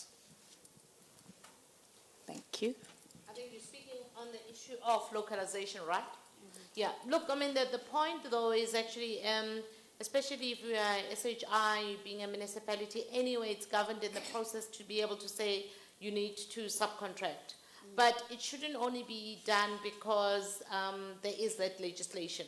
It only makes sense for you to then be able to go into your immediate communities. So we look at the matrix basically that says, what are the kind of skills that you need? If it's something that, for an example, that's easily accessible and everybody has it, go to the immediate environment. If it's something semi-skilled, you can extend your parameters. If it's so on and so on. But the point is, I mean, I know from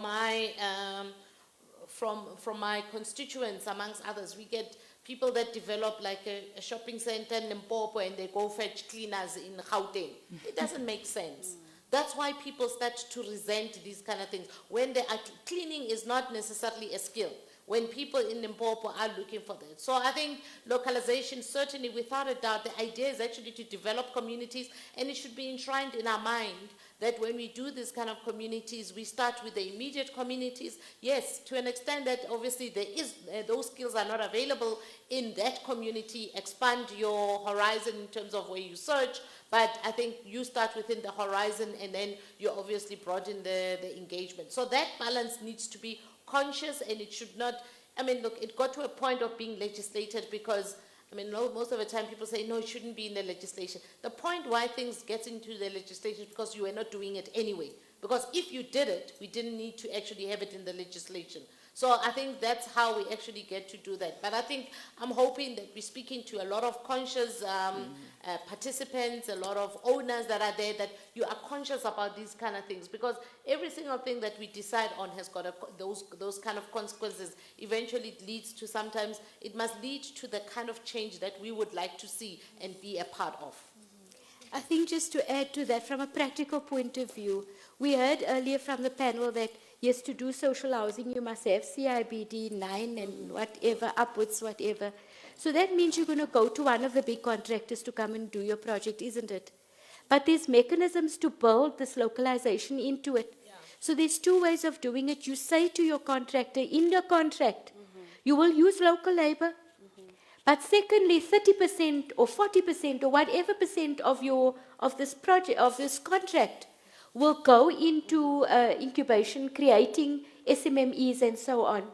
And you will have a program, a training program built in. We cost that into our specs to avoid that social problems that we're going to have with there's toying and boycotts and whatever that happens. That's in the development side of things. You can build it in, even with your professional team, your architect and whoever. You can say you will have students, or what you call them, interns, that are working with you on developing the plans, and engineering students and so on. You build it into those contracts, because that shows that you're serious about transformation. On the management side of things, you also have to plan for, you can be the best social housing institution in the country. You must plan for a rent boycott, because at some point it will happen to you. You plan for it, and you do that community development work through that. You know, yesterday there was a lady, a client of mine, that said she's got a building, and she happens to be from Port Elizabeth, by the way, and she wants to do a first project. And I said, before you even speak to me, I'm going to introduce you to the best social housing institution in Port Elizabeth. Go and walk around these projects with him. And she phoned me last night and she said, I saw grannies knitting. There was a knitting group. There was a children's school holidays. There was a program for children. There was a mobile clinic that arrived on site. There's nothing more powerful than going to a social housing project and seeing how it works and how communities are built, to understand what you need to do.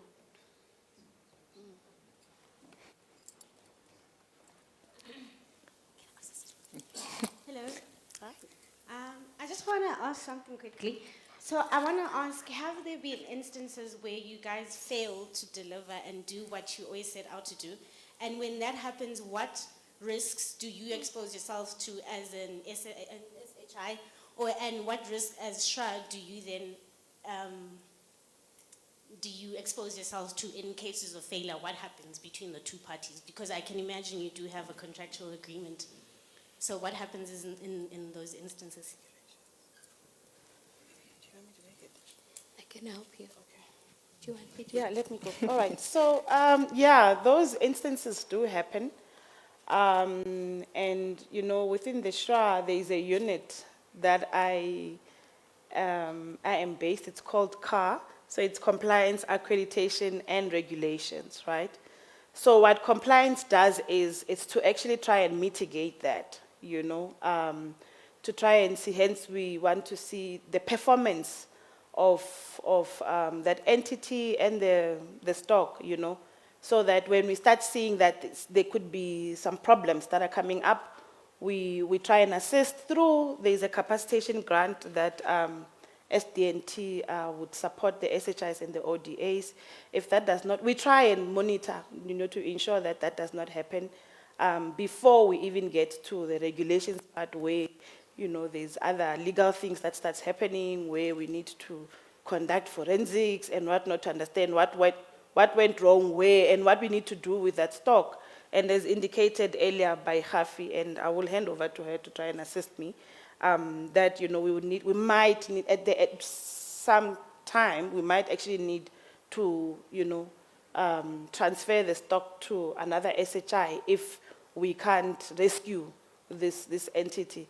But maybe I can also hand over to Hafi to maybe unpack further. Okay, I think I'll unpack more the front end side. So an applicant comes in with a piece of land, they package the piece of land and they apply for the grant and they're successful. So the SHRA doesn't make it a precondition that you tick all the boxes for your project. You may have building plan approval outstanding. You may have your equity partner still having to give a guarantee or something. So if they see that the project is viable and it is at a certain level of readiness, they will sign a grant agreement with you. But they will create two conditions. They will create conditions precedent and they will create conditions for financial closure. Now, say, for instance, your building plan approvals are not in place and your zoning is not approved yet, or your EIA is not in place. they will create conditions precedent saying we're giving you 4 months to meet those conditions. From a financial closure point of view, you may have a letter from the NHFC to say you've applied and they're considering an application, but they will give you 4 months from signing the grant agreement with them to bring them a term sheet, right, which is then gives you financial closure. But there are incidences where financial closure never comes, or the zoning never happens, and the delivery never happens. The contract makes provision for that walkaway, because no money is going to change hands until you meet those requirements. You may have a grant agreement in place, but your money that flows out of the grant is based on delivery on the ground. It's based on performance in certain areas. So there is that in place. Thank you. Do we have any other questions?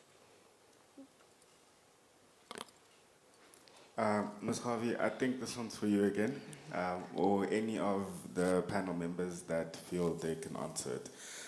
My question is just with regard to doing the feasibility and market analysis for the project.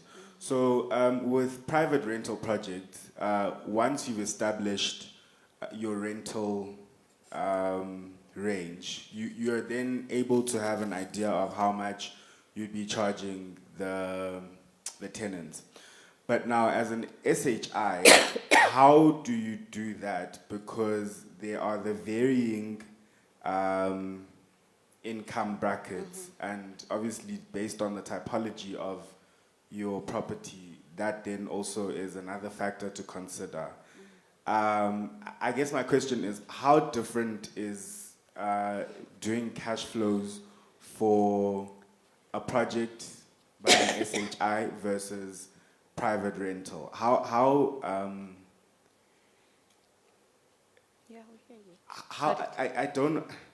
do you calculate the cash flows? Because there's also the grant and Sorry. So the rental is regulated. So you do a market study. And in the market study, it has to be very specific around the social housing target market.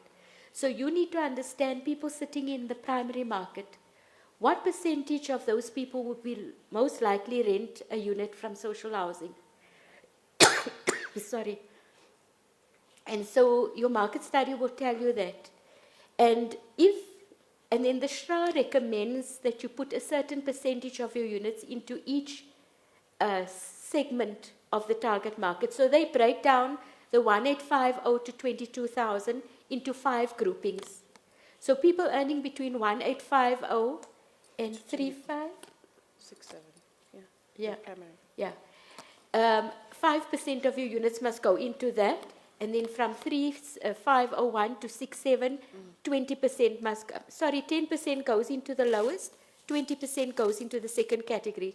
If your market study is telling you, but there isn't sufficient demand for 20% of my units in the second category, you can say to the SHRA, I'm going to go for a different mix for the sole reason that my market study is saying that. But you must remember you're getting almost 70% capital grant.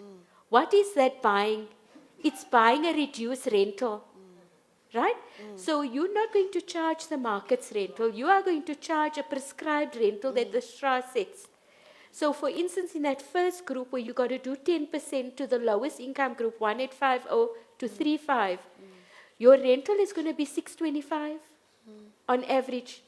But your cost is 1,500. So how do you make it work? The SHRA allows you to put 30% in the people earning between 15 and 20,000. And you're going to charge 6,000 Rand rent for that unit. And that unit's rent is going to cross-subsidize that unit in the primary market. So you are always going to have the average rental across your project would be 3,377 per month. It's a known figure. That is it. And it's that capital subsidy of 70% that is buying that rental. So the market may be saying, You know, TPN puts out stats every quarter and pay prop, right? They tell you what the average rental is in the area where you're going to be building your project. So Johannesburg, it's 8,900 a month currently. And your average rental is 3,377 a month. So you can already see what that 70% grant is buying. It's discounting that rental of the market by about 70%. And that's what we want to see. So the behind this question, the root of your question is that social housing is a marginal business. You're going to cover your cost for the first 20 years.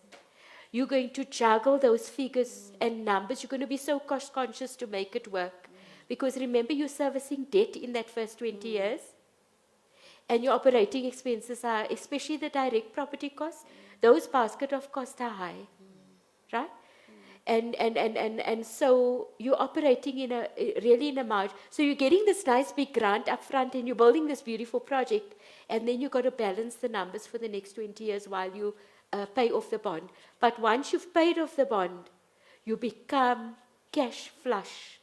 And that cash you are supposed to use to build more social housing. You then put your own equity in and you're less reliant on this big grant. In theory, that's how it works. Thank you so much for that. And before we have closing statements by the panel, I'm going to first ask Ms. Portia to go and give us her final statement, you know, with everything that we've spoken about, anything you'd like to reiterate before you go to your meeting. No, thank you so much. I think, look, this is such a welcome opportunity, and I think Kopan was asking also earlier, how do we get actually in touch with all of us? And I think we are fortunate. I mean, I do know that you actually have an MOU with SHRA, which is actually quite incredible, and that we make those partnership works. But I think a lot of us also have got direct contact. As I said, I mentioned to you that, I mean, YIPA is part of a Property Sector Charter Council. They sit in my board. So literally, your very old members, Lupo is here earlier on, and there's a couple of the others. And I'm fortunate to also have my very own member of YIPA in my office, Tato Wave. Yeah, there she is. So you see now, I can't even run away. So because I'm fully surrounded. So I think we are here, but the point is we are here to support you, we are here to assist you, and we certainly welcome the opportunity to partner with all of you indeed. So thank you so much, and thank you for facilitating the session very well. I need to go. I've got another session somewhere else. So if you don't mind, if I can be excused, is that right? Yes, you can. Thank you so much. Can we give her a round of applause and our panel of judges? Thank you. I'm going to allow some closing statements from the rest of the panel. Ms. Tina? Okay. Can I say by the raise of hands if we have any suppliers in the room who are youth? Only one? Two. About three. Oh, three, okay. Did you fill in your details on the attendance register? Yes or no? Yes, I did. Okay. Thank you, because that was mainly my task for today. Otherwise, thank you so much. All right. Can we give that a round of applause? Thank you. Ms. Gavin? I think my message to you would be is that we don't have a lack of skills, guys. And this sector has not transformed itself. It is run by old white males. Sadly to say, that is the truth. So there's skills around the room. You need to talk to each other. You need to group yourselves together. You need to go and speak to the experience. Those same old white males, they share freely. Speak to them. Ask them how they got started. Ask me how we got started. And just go out and do it. It's not an easy program. It's complex, but it is doable. And when you do it right, your success rate, You know, we have institutions that collect 95% rentals today as we speak. In COVID, they were collecting 90% rentals. This sector can work, but we need it to be transformed. We're old now. We need to go. We need to tell you how to do it, and you need to get into it and just do it. That's my message to you. Talk to each other, organize yourselves, and come back, get the support to apply for accreditation, and start making change in the lives of poor people. Go and park your car outside a social housing project. Watch that community at work, and know that this is something you would want to do to develop this country. Thanks. Thank you.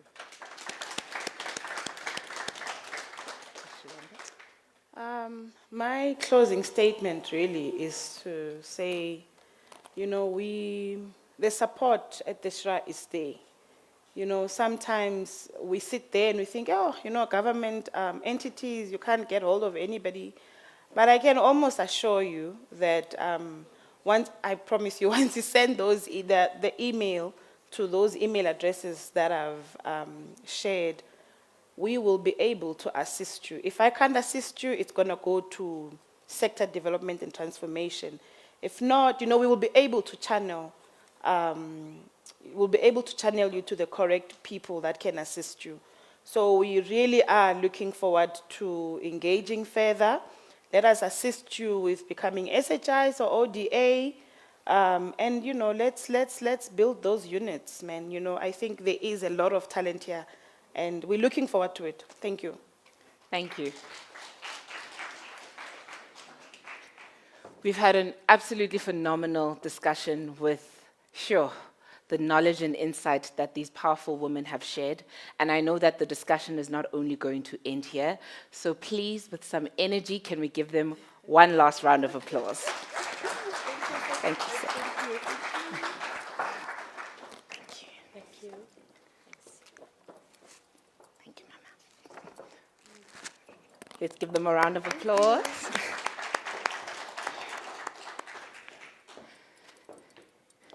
It is absolutely so inspiring being in a room with women who are black women and have so much knowledge to give. I think when I walked in here today, I thought my job would be just to facilitate the conversation, but I'm left wondering how I can join an organization like YIPA and, you know, like-minded individuals like yourself, because I definitely believe in South Africa. And I'm absolutely so blessed and glad to see that the spirit of Youth Month is not dead. There's so much to celebrate, and there's so much for us to learn, and there's so much for us to do in being the agents of change that we want to see in South Africa. And each and every single person who is sitting in this room not only carries that responsibility, but you guys are all leaders and are doing it in whatever corners you come from. So as it's been mentioned time and time again today, this is a network that can really contribute to the net worth of South Africa into the sustainable future we want to see when it comes to social housing initiatives. So let's keep the conversation going. Let's keep it going on social media as well. If you've not already followed us, we are YIPA_SA on Instagram and Twitter. You can also find Youth in Property Association on Facebook and LinkedIn. Let's continue the conversation. Let's hashtag, let's tag. But more than anything, even before you leave today, there's a room just outside the eating area where the NHBRC and the members of the SHRA organizations have been sitting there, and they can still answer your questions. So maybe you're a little timid today or a little shy, or perhaps I missed your hand. You still have that opportunity to continue to ask, you know, those questions that you have.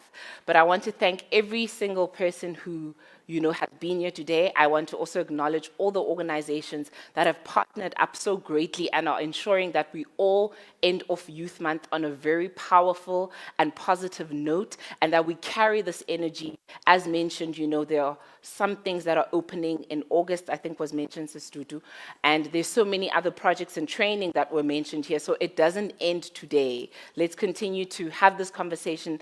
You have the pamphlets and information that's been shared with you. A lot of the questions that were answered and discussions that were had, you can now go home and in your own time go through everything that you were given today and ensure that more than anything, you equip yourself so that you become a part of this change. So congratulations once again to every single person who is in this room, and thank you to the organizations that have partnered up to ensure that this is a possibility, and thank you for having me as your host. I've truly enjoyed every moment, and I've learned so much about social housing, and I can't wait to be an agent of word of mouth about the information that I've learned here today. So let's give the organizers a round of applause. And please give yourselves a round of applause. And before I exit the stage, I had it in my back pocket. I think I might have lost it. I know we all love our validated tickets. So before we exit, if you go to the back, that's where you can get your validated ticket. But we're now going to enjoy a lunch and continue asking the questions. Please take photos and videos, and let's engage on social media. Thank you.